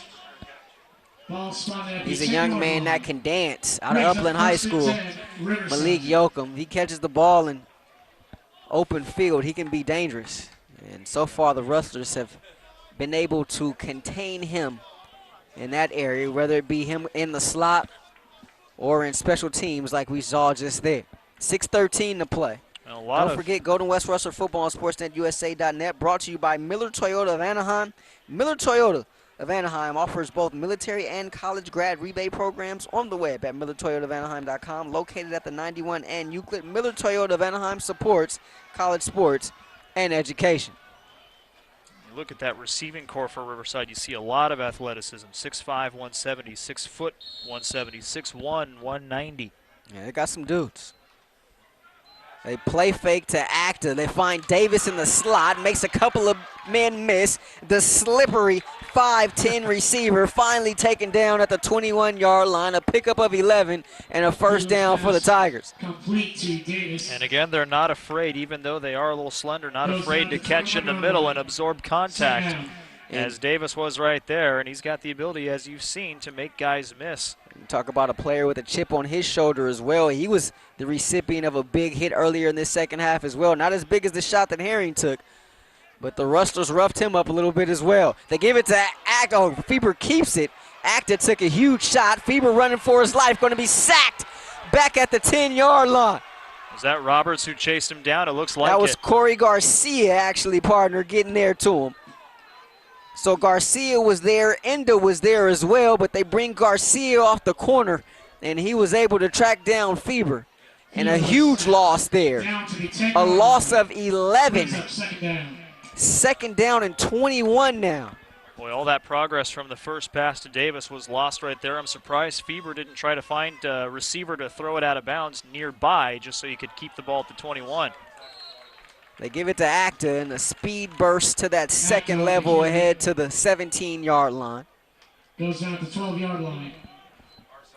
Boy, but that was good pursuit there by Golden West to get that sack on Feber. Not just one guy after him, but two, and then a third following up just in case. 3rd and 14. Play fake. Feber steps up, pumps, delivers near side. Pass caught. Yoakum, and there he goes. Extends for that first down. Let's see if they give it to him. He might have stepped out prior to the extension. Looks like they're going to mark him short. He turned and almost turned the corner and tiptoed the sideline to get enough for a first down, but instead they mark him down at the 28-yard line. So he picks up 11 there, but still 3 shy of the first down. And enter Hilfer to do the punting duties. Well, again, Feber, great job by Feber to stay patient and wait for somebody to get open. How about this defensive line? We talked about them last week, partner. We continue to talk about them again this week. Nearly blocked once again on the special teams. White going to run under it at the 40. White slippery. Gets ahead across the 45-yard line before being taken down at the 47. Goes down to the 47-yard well, Golden West will get good field position out of this, but you're absolutely right. That defensive line is quick. When they get that penetration, they find where that ball is, and they don't stop until they get what they want. Usually it's a big loss of yardage. 4:07 to play, third quarter. Rustlers 10, Tigers 6.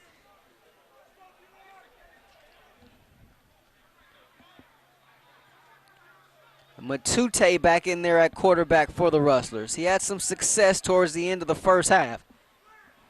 Led a drive that ended in a touchdown with him sneaking his 6'5" frame across the goal line. This time he hands it off to Ford. Ford makes one man miss and has a Tiger jump over his back. And Ford carries him across midfield. That was Hudson Rasmussen coming up to make the stop for Riverside.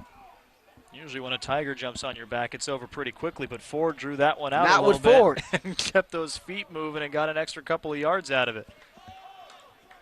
Kids out of Gadsden, Alabama are immune to Tigers. 2nd down and 6. Ball at the Tiger 49-yard line. 3.5 to play, third quarter. Matute. Near side, and that one just missed by White. I don't know if he missed it in the lights. Matute's pass falls. Yeah, that ball looked like a very easily catchable pass from Matute. Led him perfectly. It just looked like mistimed it with the hands. White has been pretty reliable for the Rustlers so far in this ball game, but that was just a mistake by him there. Yeah, White led this team in receptions in the first half, 4 for 51. 7 on the play clock. Rustlers need to hurry. Seems like a lot of confusion. 3, 2. No. They get the snap. Ford was trying to call a timeout in the backfield. This one thrown into traffic and incomplete. Yeah, Ford for a good second or two before that snap was calling timeout, but none of the officials gave it to him. And Matute there, a little miscommunication. And, it was there from the beginning, and clearly it showed on that play as that ball was thrown behind a receiver too far ahead of the one behind him and off of looked like a knee pad or a thigh pad of one of the defenders. And Kahani Smith there on the coverage. That ball was intended for Flowers. Here comes Conway looking to have a better punt than he did the last time. Pressure coming right up the middle. As they run right past him, Yoakum backpedaling, a fair catch called for and made at the 10. A rinse and repeat, right? Yep. The same place they started their last drive. They'll start it again, this time with 3:10 left. in this third quarter. Rahshaun Haylock here alongside Nathan Percy. And you look at what this Golden West defense has been able to do. Hold this Riverside offense that scored 46 points last week, despite 40-mile-an-hour winds out at Victor Valley. Held them so far to 6 points, and we have 3:10 left here in this third quarter. Well, to be fair, only 39 of those points were scored by the offense, as Rasmussen had that pick 6 last week as well. Acta across the 15, down at the 16. Second down and 4 coming up. Second down. This is a defense that has played spirited so far here tonight. Acta, once again, Acta through the middle. And a little burst in his giddy up as he gets it ahead to the 27-yard line. 11 yards on the pickup and a first down for the Tigers.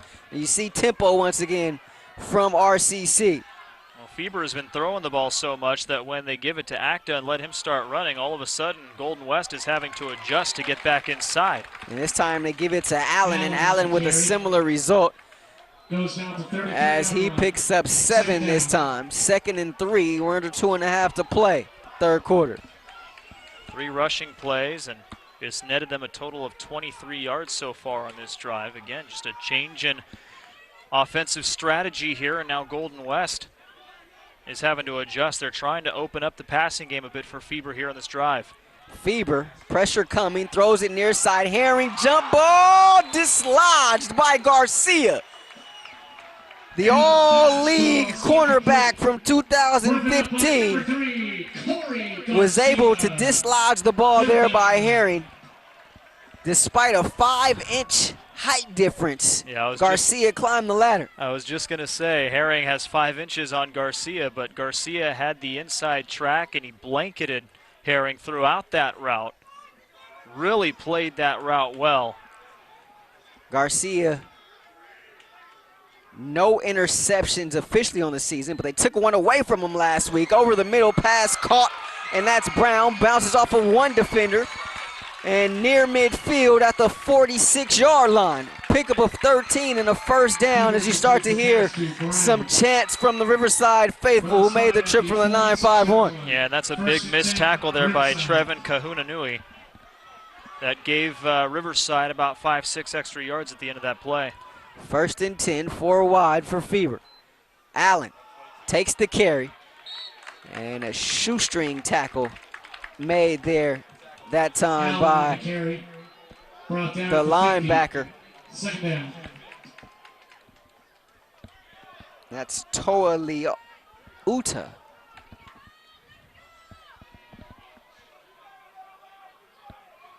Leuta in there at a linebacker along with Margain and Inda. 2nd and 6. They set up a screen. Allen bats it away, as he had to go up pretty high just to get a hand on that one. Oturo Allen listed at 5'10", but doesn't appear to be that tall from here. Well, there was pressure in that backfield from the left side, and that's exactly where Feber wanted to go with it. So Feber had to loft it a little bit higher to account for the extra bodies back there. And Allen, as he said, a little bit too tall for him. He got a hand on it, but unable to haul it in. 3rd and 6. Ball smack dab in the middle of the field. Feber delivers near side. There's Jokum. Catches, spins out of one tackle. And holding on there and finally able to get the slippery receiver down to the turf is Manasseh. But Jokum gets it ahead to the 36-yard line. Pickup of 14 and another first down for the Tigers. Yeah, and another missed initial tackle for Golden West as well. Another couple of yards gained by Jokum after the catch. Here's Allen, and doesn't get much there as the tackle is made by Margain. His helmet comes off in the process, and he's going to come off of the field. 2nd down. Kramer will be in to replace him. Looks like Leuta as Leuta going to come off as well. So Inda in there. Jokum with another catch out of the slot. Ahead to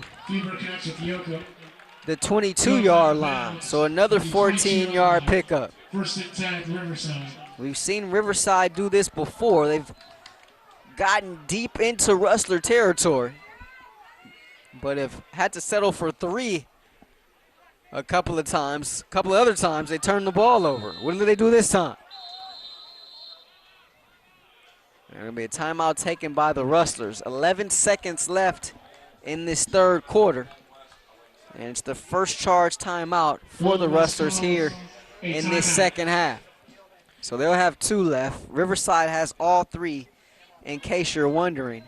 Interesting place to call a timeout there with just 11 seconds left, but you got to imagine Riverside wasn't just going to let time expire here in this third quarter. No, absolutely not. Riverside was going to go for it. And, again, I think what Mitchell is doing is he's calling these timeouts when he senses that Riverside it's more to stop momentum. It's like a basketball timeout. Exactly. It's more to stop momentum than anything else. And you see Feber, again, you go back to the running game. You had Acta on a couple of big gains, and then you had Allen, who has gotten a couple of good gains on first down. The first 3 plays were 3 rushes for 23 yards, opening things up again for Feber. And he's getting those short, flat routes where the ball travels maybe 5-6 yards ahead, and the receiver is able to turn it upfield for another 2-3 yards. A lot of 11 and 12-yard gains on this drive, as well as Golden West tackling the first attempt has not been strong on this drive either. So again, for Golden West, they just wanted to call the timeout, regroup, try to take a little bit of momentum and timing away from Riverside as they continue to march down the field. It's been effective, I think, because the last time they called timeout at this part of the field, Riverside stalled, had to settle for 3. Some miscommunication down there on the field right now between Tom Kraft and our white hat tonight, David Bautista.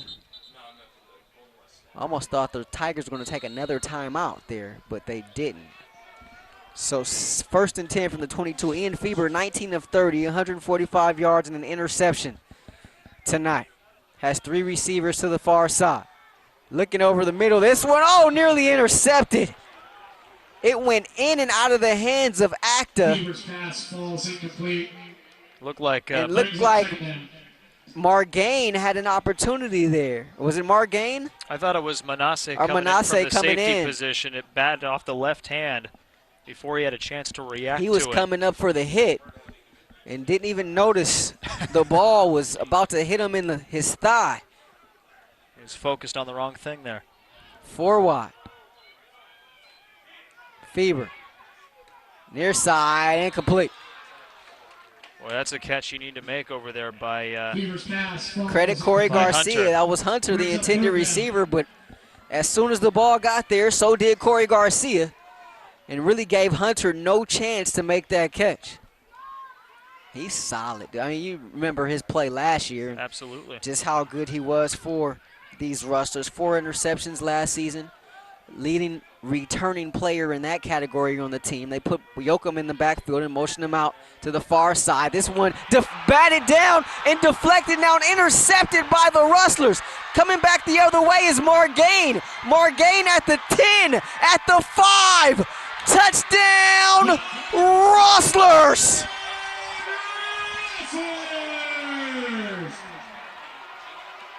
Well, that's a way to end the third quarter right there. And again, it starts with that pressure in the backfield. Feber trying to get the ball out of his hands. Somebody puts their arms up, and Johnny on the spot with the interception, and he's able to rumble his way in for a huge interception return for a touchdown. Hunter Margain with the pick 6 for Golden West.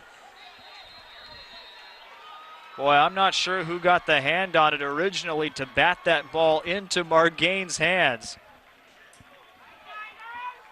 And I tell you, if he had to go 5 more yards, he wasn't going to make it. No, he wasn't going to make it.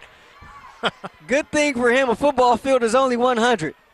And again, he was far into the backfield, too. He caught that behind the quarterback. Conway, point after. Good. Rustlers lead this one by 11. And that's the end of the third quarter. So after 3, Golden West 17, Riverside 6. As you're watching Golden West Rustler football right here on SportsNetUSA.net, Rahshaun Haylock, Nathan Percy here. Boy, An improbable return there by Hunter Margain. What an incredible change of fortune, change of momentum there in this game, as all the momentum was on the side of the Tigers. They were driving. Coach Mitchell had to call a timeout to try to halt their momentum. They're deep into the teeth of Rustler territory, and all of a sudden, Run Rustler bats it, Margain catches it, and he's off to the races. Absolutely. But at the same time, you had mentioned a change of momentum or a change. I don't think so. I mean, I agree with you in the sense that obviously, you know, it's okay to disagree with me. It's fine. Me and Andrew the game can do it every changes week. because Riverside's down by 11. They've got a long way to go. But at the same time, every time Riverside has been deep in Rustler territory, Golden West has been able to come up with defensive stops, hold them to field goals, interception. Now 2 interceptions deep in Rustler territory, a fumble recovery in Rustler territory. Every time Riverside gets near the 20-yard line, Golden West's defense turns it up, and they've been able to, keep Riverside from advancing into within the 10-yard line. We see Craig Lee back there for the first time tonight to return a kick. Lee is going to actually runs into his own teammate, and this one is going to be taken instead by Davis, and Davis going to reverse field, and now Davis has some space. Davis tackled from behind, shy of the 40-yard line. It was a shoestring tackle and a touchdown saving one at that by Ramarie Harvey.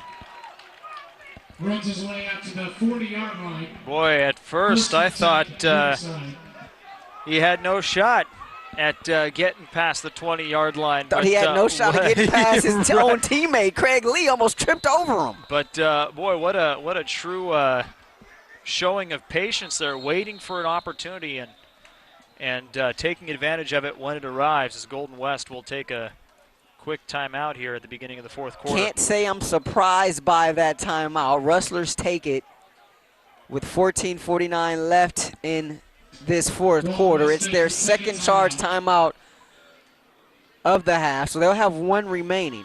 Riverside has all 3, in case you're wondering.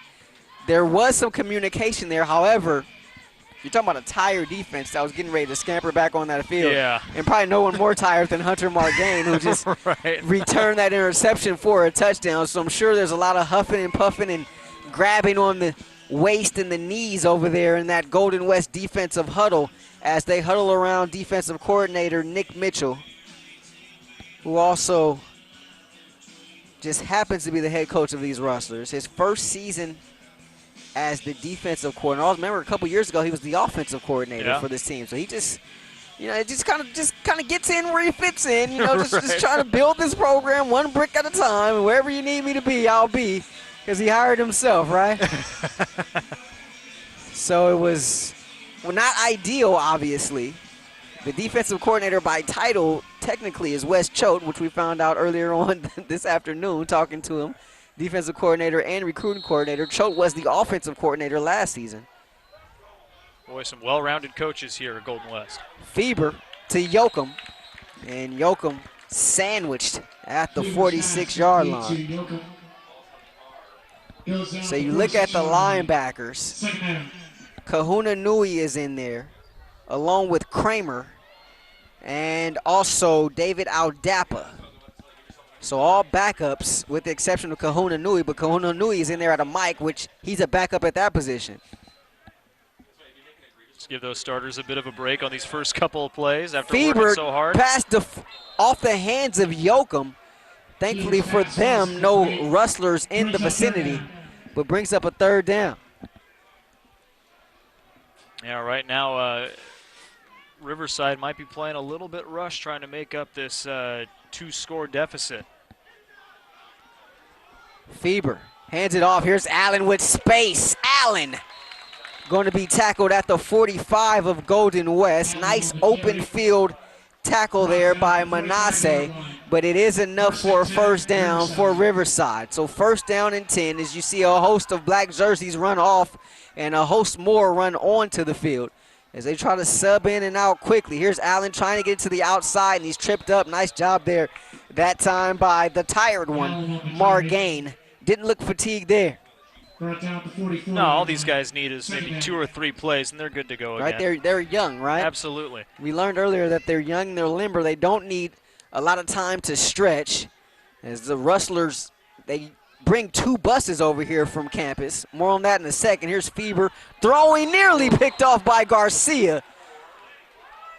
He was locked up one-on-one over there with Maiden. Maiden had a couple of words for him afterwards, but Garcia almost picked that one off for a second interception of the night.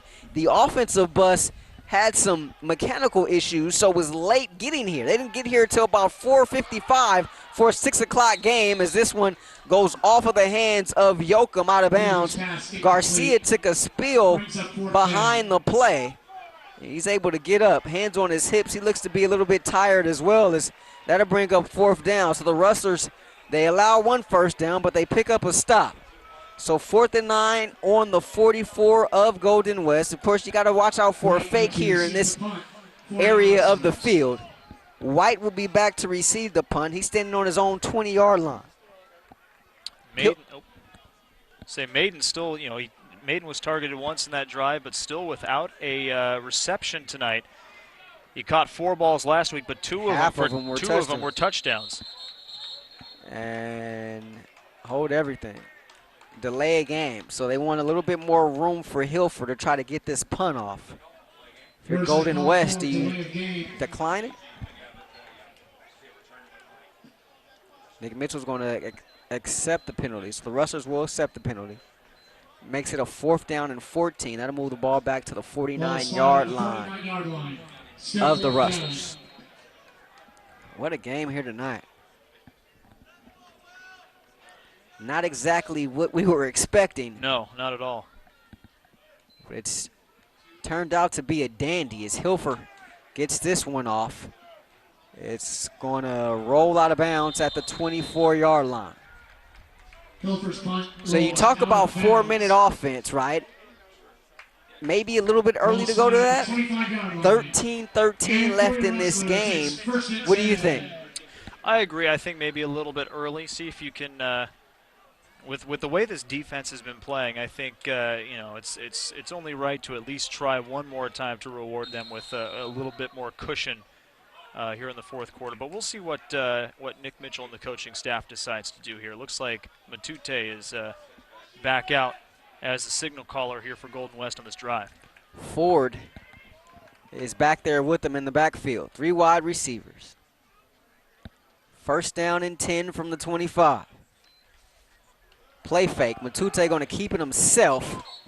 And the big 6'5 QB puts his head forward and gets it to the 29-yard line. And who gets the Oscar? Looks like 97, and that's none other than Bagner. He's made a couple of plays tonight. They're going to call it an unsportsmanlike conduct against the Rustlers. Wow, a little extracurricular activity after the play. But if the offense is against Bagner, he more than took a dive there, in my opinion. Ball spotted at the 15-yard Well, line. No one's been able to push him that far off the ball all night. Right. All of a sudden he goes flying 5 yards. Are you kidding me? 2nd down and 20 Rustlers from their own 15. Well, apparently the referees can't be everywhere. They just got to go with what they see. That was the most egregious acting job I've seen on this field, maybe ever. Matute changing things up. 15 on the play clock. Matute delivers it, incomplete, big hit. There's the big hit. Big hit. Matute's pass is incomplete. Looks like, no, actually looked like. That was Kahani Smith coming up to lay the wood there that time.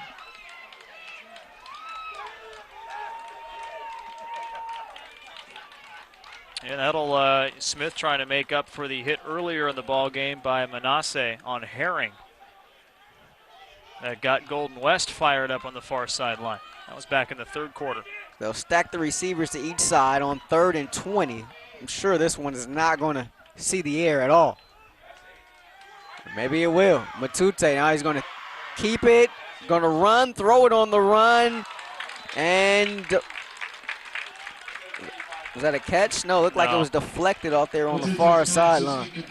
Even if it looked like White was the intended target, even if he did come down with it, I think by the time he secured it, he was out of bounds. And well shy of the first down. Destin Brown there on the coverage. So an unimpressive drive there by the Rustlers. Ends at their own 15-yard line after a phantom unsportsmanlike penalty was called against them. Well, 4th down and 20. Sometimes if you're down 11 in the 4th quarter, you'll try anything to get the ball pushed back, and it worked. And you got to watch number 11, a high punt. Yoakum just going to call for a fair catch and make it at the 47-yard line. So prime field position for Riverside once again, but they haven't been able to do much with it all night. 1st and 10 Riverside. Especially within the final 20 yards. And this offense for Riverside could be a couple of plays, as looks like Colin Anderson is going to head out in place of Ian Feber for this drive at quarterback. We saw him warming up in the first half. He didn't come in then. He's in now. Big kid, 6'5" out of North Carolina. They hand it off. Acta with the burst up the middle. Margain with the stop at the 42-yard line. Pickup of 5, 2nd down and 5. Yeah, by my unofficial calculation, I've got 10 rushes, 57 yards for Acta in the ball game tonight. Anderson was 5 of 11 last week for 47 yards. Here's Acta. He gets to the secondary once again across the 35-yard line and down at the 34. A pickup of 8 and a Riverside 1st down. Right now, not afraid to run north-south as they take him out, give him a breather, bring in Allen. Play fake, deliver it near side, pass caught Williams, and his entire cheering section with a round of applause right here in front of us. More than enough for a 1st down, ahead to the 22-yard line, a pickup of 12. 1st down for RCC. Williams split wide to this near side. Davis in the slot on this near side. Hunter in the slot at the top of the screen. Play fake, they throw it in the slot, and this one going to be caught by Davis. And Davis knocked down to the turf inside the 10 at the 9. 13-yard pickup, 1st and goal Riverside. Now Colin Anderson starting to get hot with the receivers, and 7 different receivers have caught passes for Riverside, all of them with multiple catches tonight as well. 1st and goal from the 9. Jump ball. Williams, incomplete, but a flag on the play. Yeah, I'm not quite sure that Garcia ever looked around at that to see where the ball was. He kept his eyes on the receiver. May have gotten contact with Maiden before the ball got in there, and that's why they threw the flag.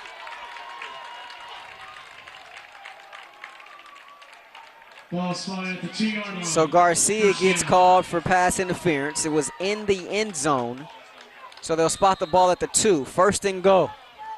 They huddle for the first time all night. Anderson. They spread it out. You got to think the 6'5" Anderson may try to. Now they shift the formation. Anderson now climbs under center. Eye back. Anderson trips and runs into Allen. Allen hurdles for the end zone and he gets in. Touchdown Riverside. Boy, at the beginning of that play, that looked like it was not going to end well, as Anderson was borderline falling into Allen as he was handing it off, but Allen able to stay on his feet, find a hole, and just keep pushing forward until he gets the football over that goal line. And Riverside's got its first offensive touchdown of the night. Well, first touchdown overall, I should say. Hilfer in for the extra point. It's good. That's the first touchdown allowed by the Rustlers all season. And it comes with 11:18 left in the 4th quarter of game number 2. So that interception or that pick six by Margain is huge right now, as it's the reason why Golden West still has the lead here. But Riverside got some momentum there with Anderson in at quarterback, and a pretty smooth transition there for the 6'5" backup quarterback. Definitely provided a change of pace. Allen gets the 2-yard run. The score is now 17-13 after the extra point. So the Tigers will still need to get into the end zone if they're going to try to take the lead here. But for now, they'll be kicking it off to the Rustlers. Rustlers looking for some offensive production here, as it's been very slow here in the second half after Carr and Matute did a good job of managing things in the first half. Bowden and Ford back to receive the kick. It'll be Bowden taking it at the 7. Bowden with space is going to be tripped up at the 25. Nice special teams play made by Andrew Fraxick. And I think it was more than a change of pace for Riverside at quarterback, as Ian Feber is being attended to by the trainers here on this near sideline. So looks like we may be seeing Anderson for the foreseeable future. Oh, there he is. Yeah, he is heading over to the trainer's table. But again, when you have a guy like Anderson with that kind of production, Coach Frost has to be feeling pretty lucky with that. Hopefully Feber's okay. Matute stays in there at quarterback. They go with the option. They flip it to Ford. Ford tries to fall on top of it, and he is able to secure it back at the 16-yard line. It almost looks certain that Riverside had fell on top of that one, but you can see Ford exhale as he climbed on top of that football. Loss of 9. Yeah, he tried to fall on it, but it squirted out, and he was able to get one of his hands and reel it back in before the Tigers pounced. A whole lifetime to go in this one. 10:35. Matute, they try to set up a screen, and this one going to be dropped. Yeah, unfortunately right now, Matute has missed on his last 5 attempts. Not all of them have been his fault. But Matute with his receivers has struggled a bit here in this second half, 0 for 5. Flowers normally sure-handed, couldn't corral that one as they try to go with the receiver screen. The Riverside fans are awake, in case you couldn't tell. 3rd down and 21.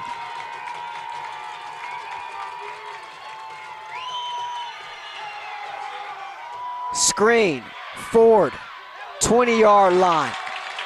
Thrown to the turf at the 25, 4th down.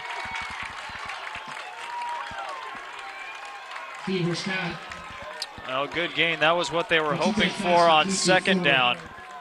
But Ford able to at least push the ball forward a little bit and get it further away from the end zone to give Conway a little bit more space. But right now, Riverside with a huge opportunity. And Golden West defense is going to have to come up with a huge stop here in the 4th quarter. And once again, they're going to have to kick it to the ever-dangerous Malik Yoakum. Low snap. Nice kick by Conway. Yoakum takes it, runs into his own man at the 40, tripped up at midfield by Kramer.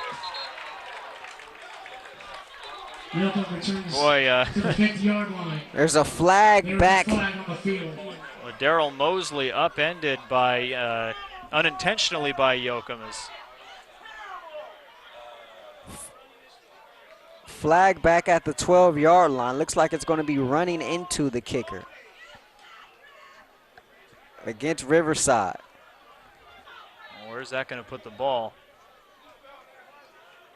So the Rustlers elect to kick it again, or it's running into just a 5-yard penalty, so it'll be a 4th and 7 from the 30 if they elect to take this one. Rustlers still thinking about it over there on that far sideline as Nick Mitchell is getting debriefed.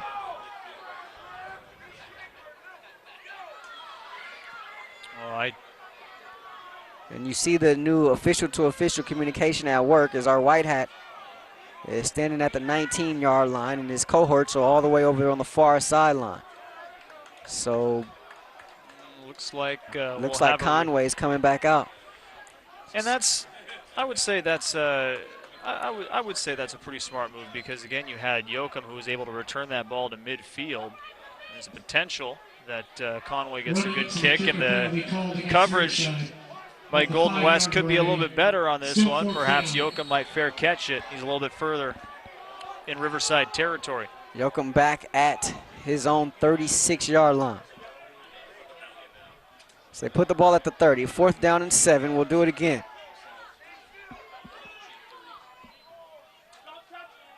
Better snap, better kick, high spiral kick as Yoakum runs underneath it and makes a fair catch at the 35-yard line. So Rustler defense will come back out with a 4-point lead, 17-13, 9:29 to play. And Colin Anderson trots back onto the field to lead the Riverside offense as Ian Feber continues to receive attention on the trainer's table. Anderson has 1 back and 4 wide to start this drive.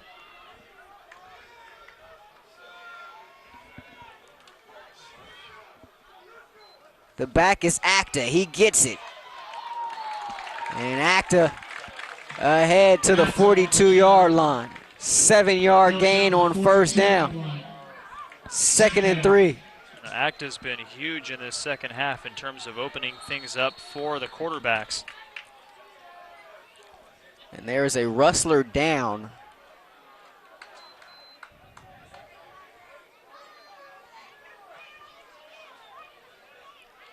Can't quite see who it is from here. Looks like somebody in the linebacking core. Looks like Margain from that undershirt.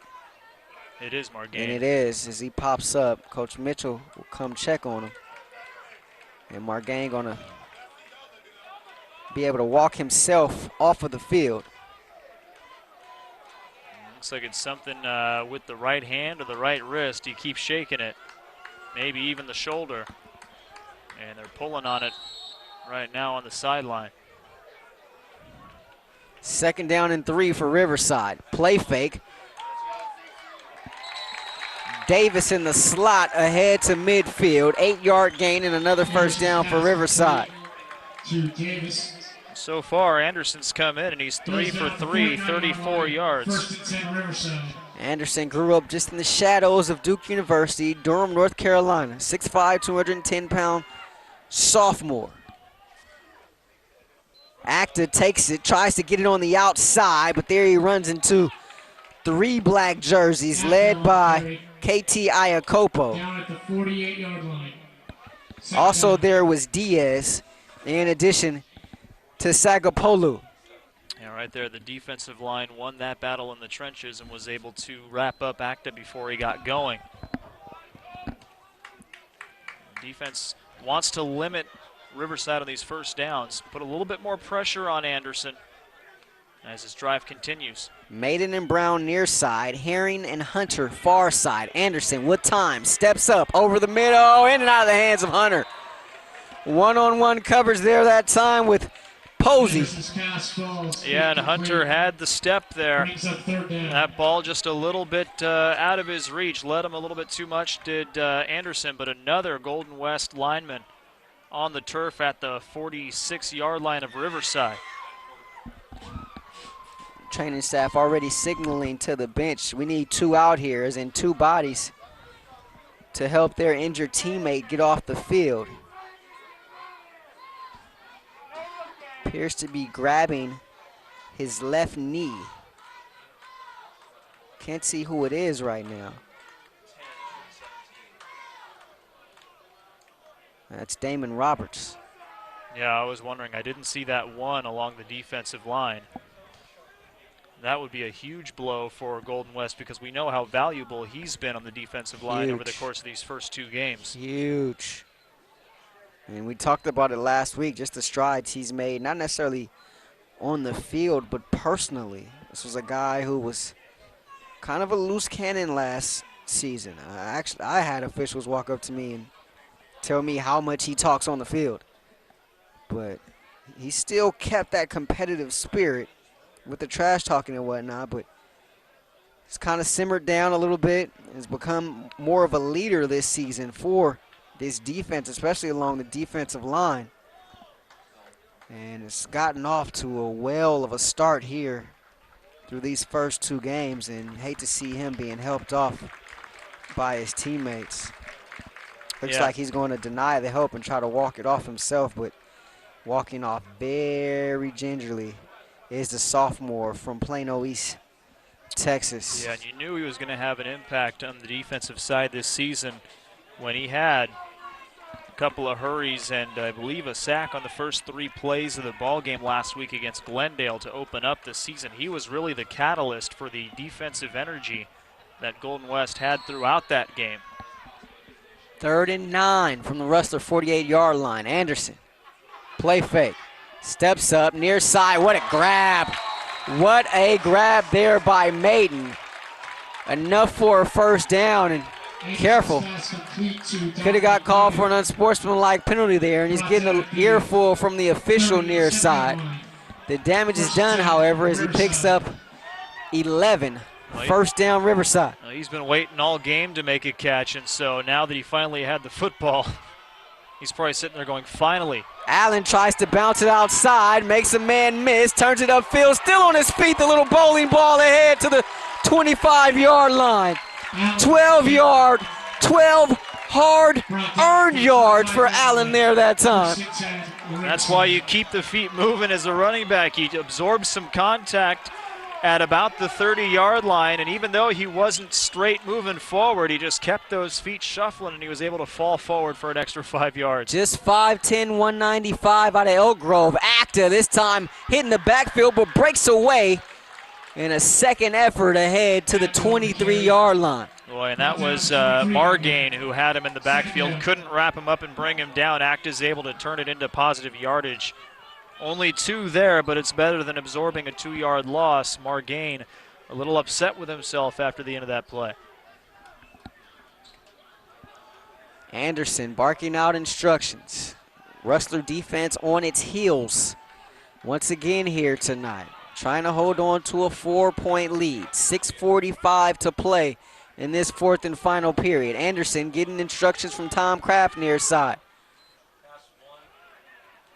Pass to Maiden, hit immediately, but he's able to lunge forward, and he may have enough for a first down, and he does as he's down at the 15. 8-yard pickup, so Maiden was held without a catch through the first 3 quarters, has 2 on this very important drive here in the 4th. 1st and 10 from the 14. Anderson making the case for more playing time here since he's entered. He's 5 for 6, 53 yards. They go to Maiden again, turns upfield, and he's out of bounds at the 12. Pardon me, the 8. Second down. Well, again, Maiden, what a time to get involved in the ball game. Make it 8 receivers for Riverside that have multiple catches tonight.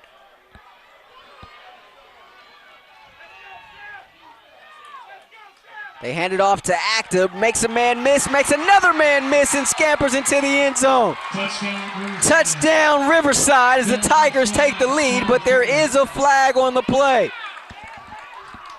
So hold everything. And Margain is slow to get up for Golden West at about the 7-yard line as well. Boy, Acta has really made it tough for Golden West defenders to bring him down. He's so shifty and quick. Riverside just hoping that this touchdown will stand because Golden West's offense has been pretty stagnant here in this second half.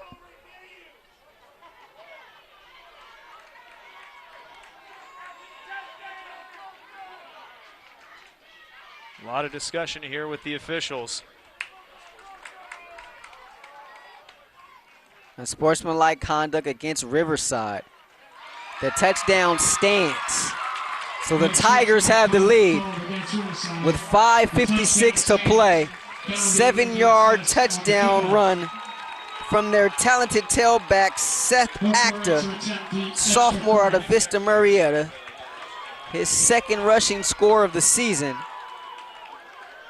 And it gives RCC a 2-point lead. Hilfer to make it 3.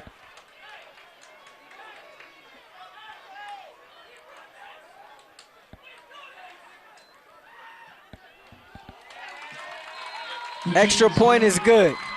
After this offense, this Riverside offense had relied so much on the pass, not only in this game, but last week with 3 passing touchdowns.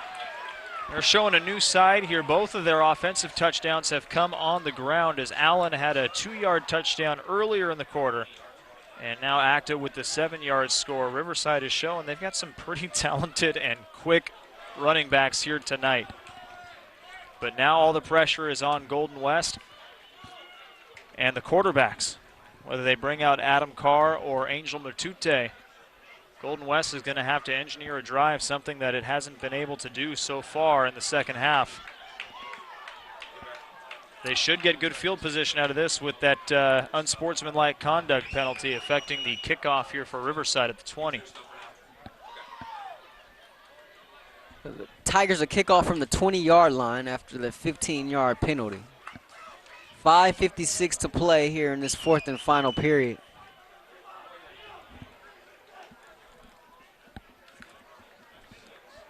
Riverside has scored 2 touchdowns here in the 4th to overcome a 17-6 deficit. Both of those scores have come on the ground. It was El Toro Allen from 2 earlier, and that last one by Seth Acta.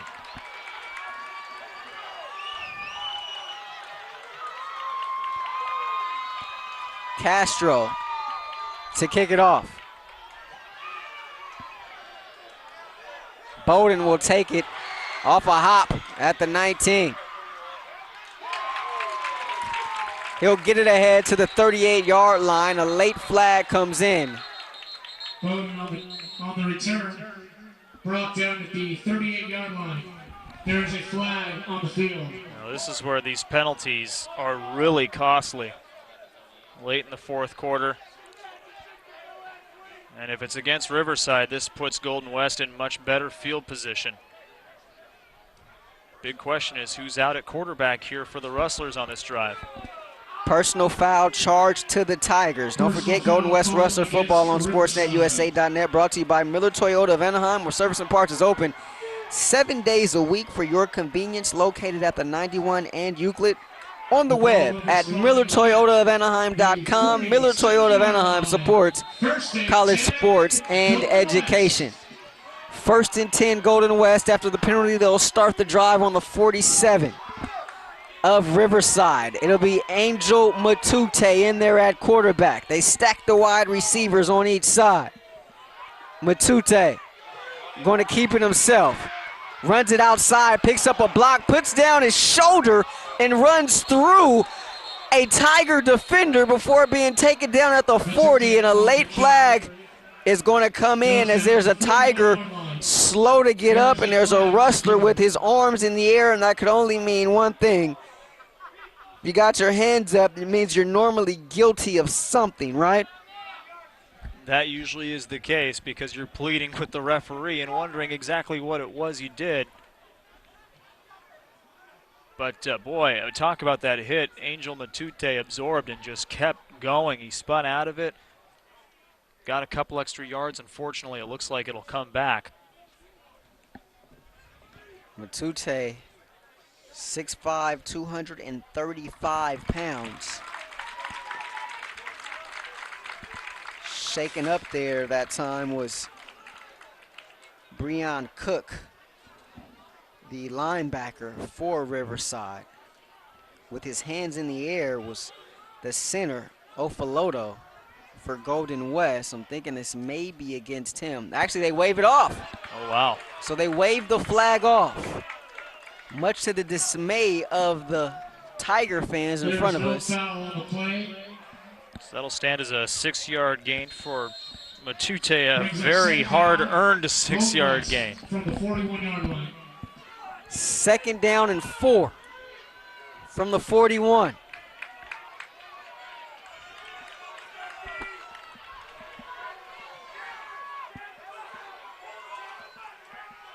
Ford gets a couple up to the 43-yard line. 38-yard line. 38-yard line, pardon me. It's going to be a 3rd and short as we approach 5 to play. Well, I like that Golden West is not panicking here and trying to rush things. They know they've got time on the clock to work with here. Matute under center. They try to go with the sneak. It looks like he's going to get enough. Matute on the QB sneak. Really, all he has to do is get that 6'5", 235-pound frame going forward and just fall, and would have been enough for a 1st down. They give it to him ahead at the 36. So fresh set of downs for the Rustlers as we're approaching 4.5 to play. Rahshaun, Haylock, Nathan, Percy here with you on a Saturday night in Costa Mesa. Home opener for the Rustlers here at LeBard Stadium. Matute. He's going to get sandwiched. He tries to get rid of it to Ford. He does. Last second heave. And Ford turns nothing into a 2-yard gain. Wow. So kind of Favre-esque from Matute. John Shipp, meanwhile, over on the opposite sideline, probably trying to catch his breath. 2nd and 8, 4:05 to play. So the question was, where did he throw that? I believe he was still behind the line of scrimmage there when he tossed that. But, boy, what a find there as Ford makes himself available for his quarterback at the last second. They're able to make forward progress. They stay with that same set as they stack the wide receivers. They go option. Matute keeps it himself. Matute tripped up. It was a nice shoestring tackle there by the defensive end Johnson, the sophomore out of Las Vegas, Melvin Johnson, 6'5", 285-pounder. Yeah, it wasn't for that. Matute had some extra space in front of him. A good decision by Matute as well, as there was one defender looking to lock up Ford if he had tossed it back. 3rd and 5. They get out of the stack. They go 4 wide, 3 to this near side. Matute with time, flushed out of the pocket, going to throw it up and out of bounds. Boy, kind of a sidearm throw there by Matute, which lets you know that he was just planning on trying to get it out of bounds. There was a receiver in the area. I believe it was White. Either White or Hollins, but no chance. That ball was way too high for either of them to come down with it. So here we go, Quentin Conway. 0 for 1 last week, 1 for 1 here tonight. He has plenty leg. So this one going to be from 48.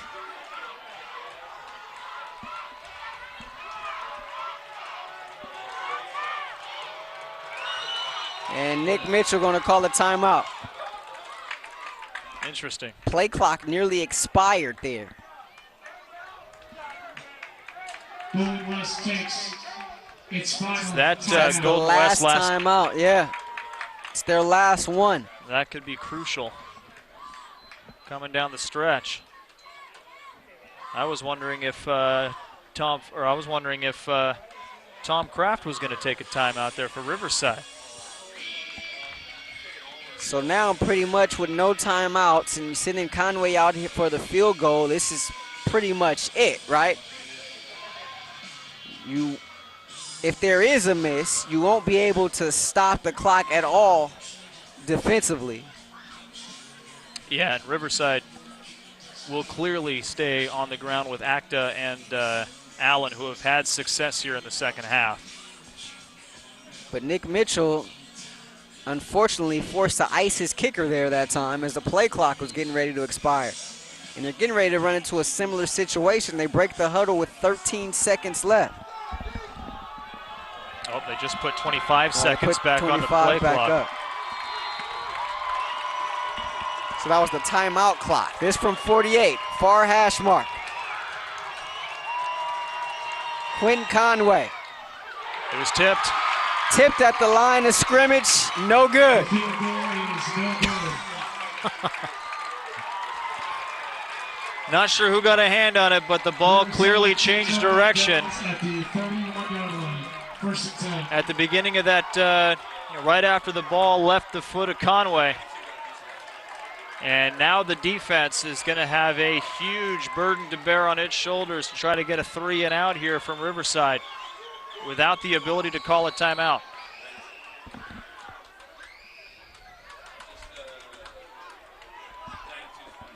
So Riverside will take over 1st and 10 from their own 31-yard line. 3:02 to play. 20-17, Riverside leads. Rustlers with no timeouts. Anderson will hand it off to Acta. He runs it around to the near side, tries to cut it back outside, cuts it back in, makes a man miss, and a first down at midfield. Wow, we're seeing Nice blocking on the perimeter. 50.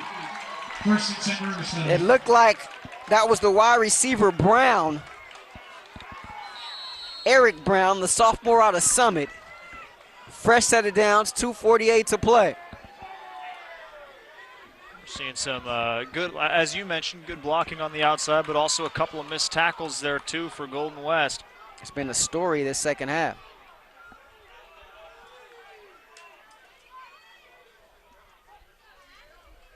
They give it to Acta. Acta tripped up in the backfield.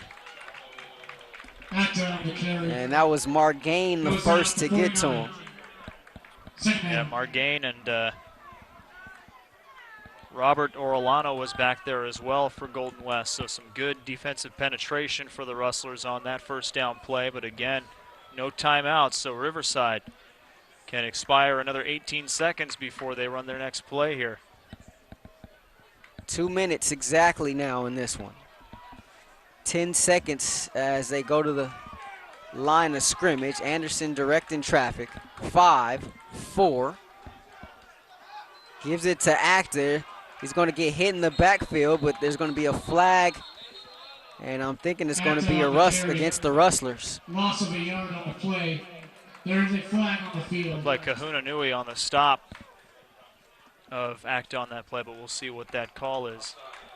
There's a reason he got back there. Offsides against the Rustlers. Ball spotted at the 44-yard line. Second down.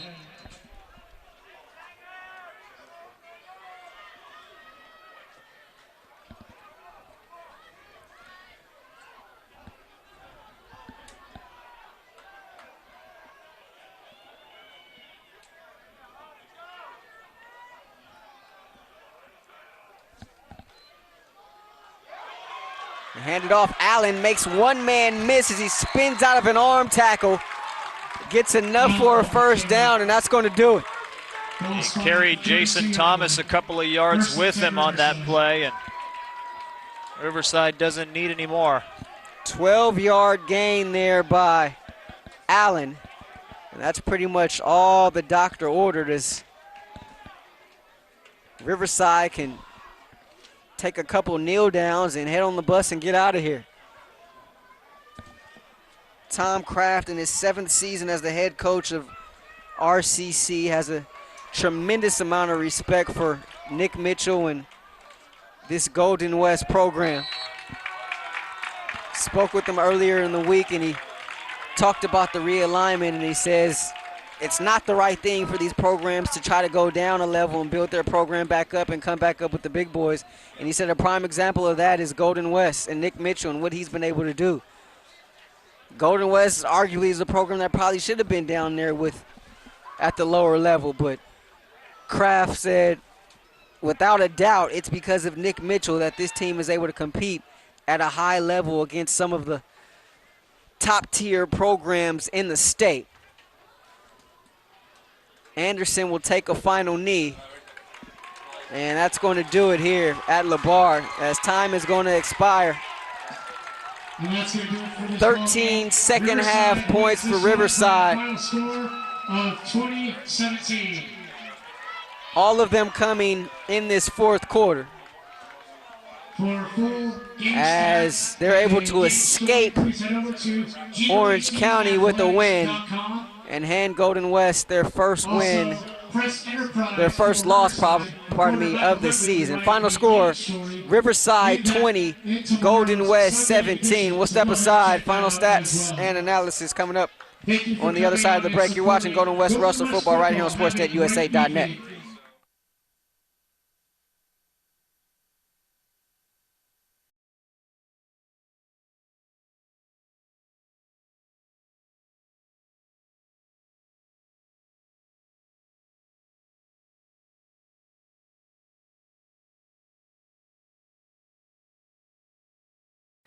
Welcome back to LeBard Stadium as this one is final. Riverside with 14 points in the fourth quarter. Knock off Golden West 20-17. Tigers improved to 2-0.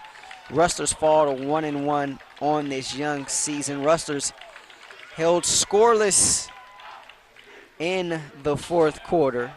Their lone touchdown in the second half was that Hunter Margain 81-yard interception return for a touchdown. A couple of quick numbers here for you. Total yards 376 to 157 in favor of Riverside.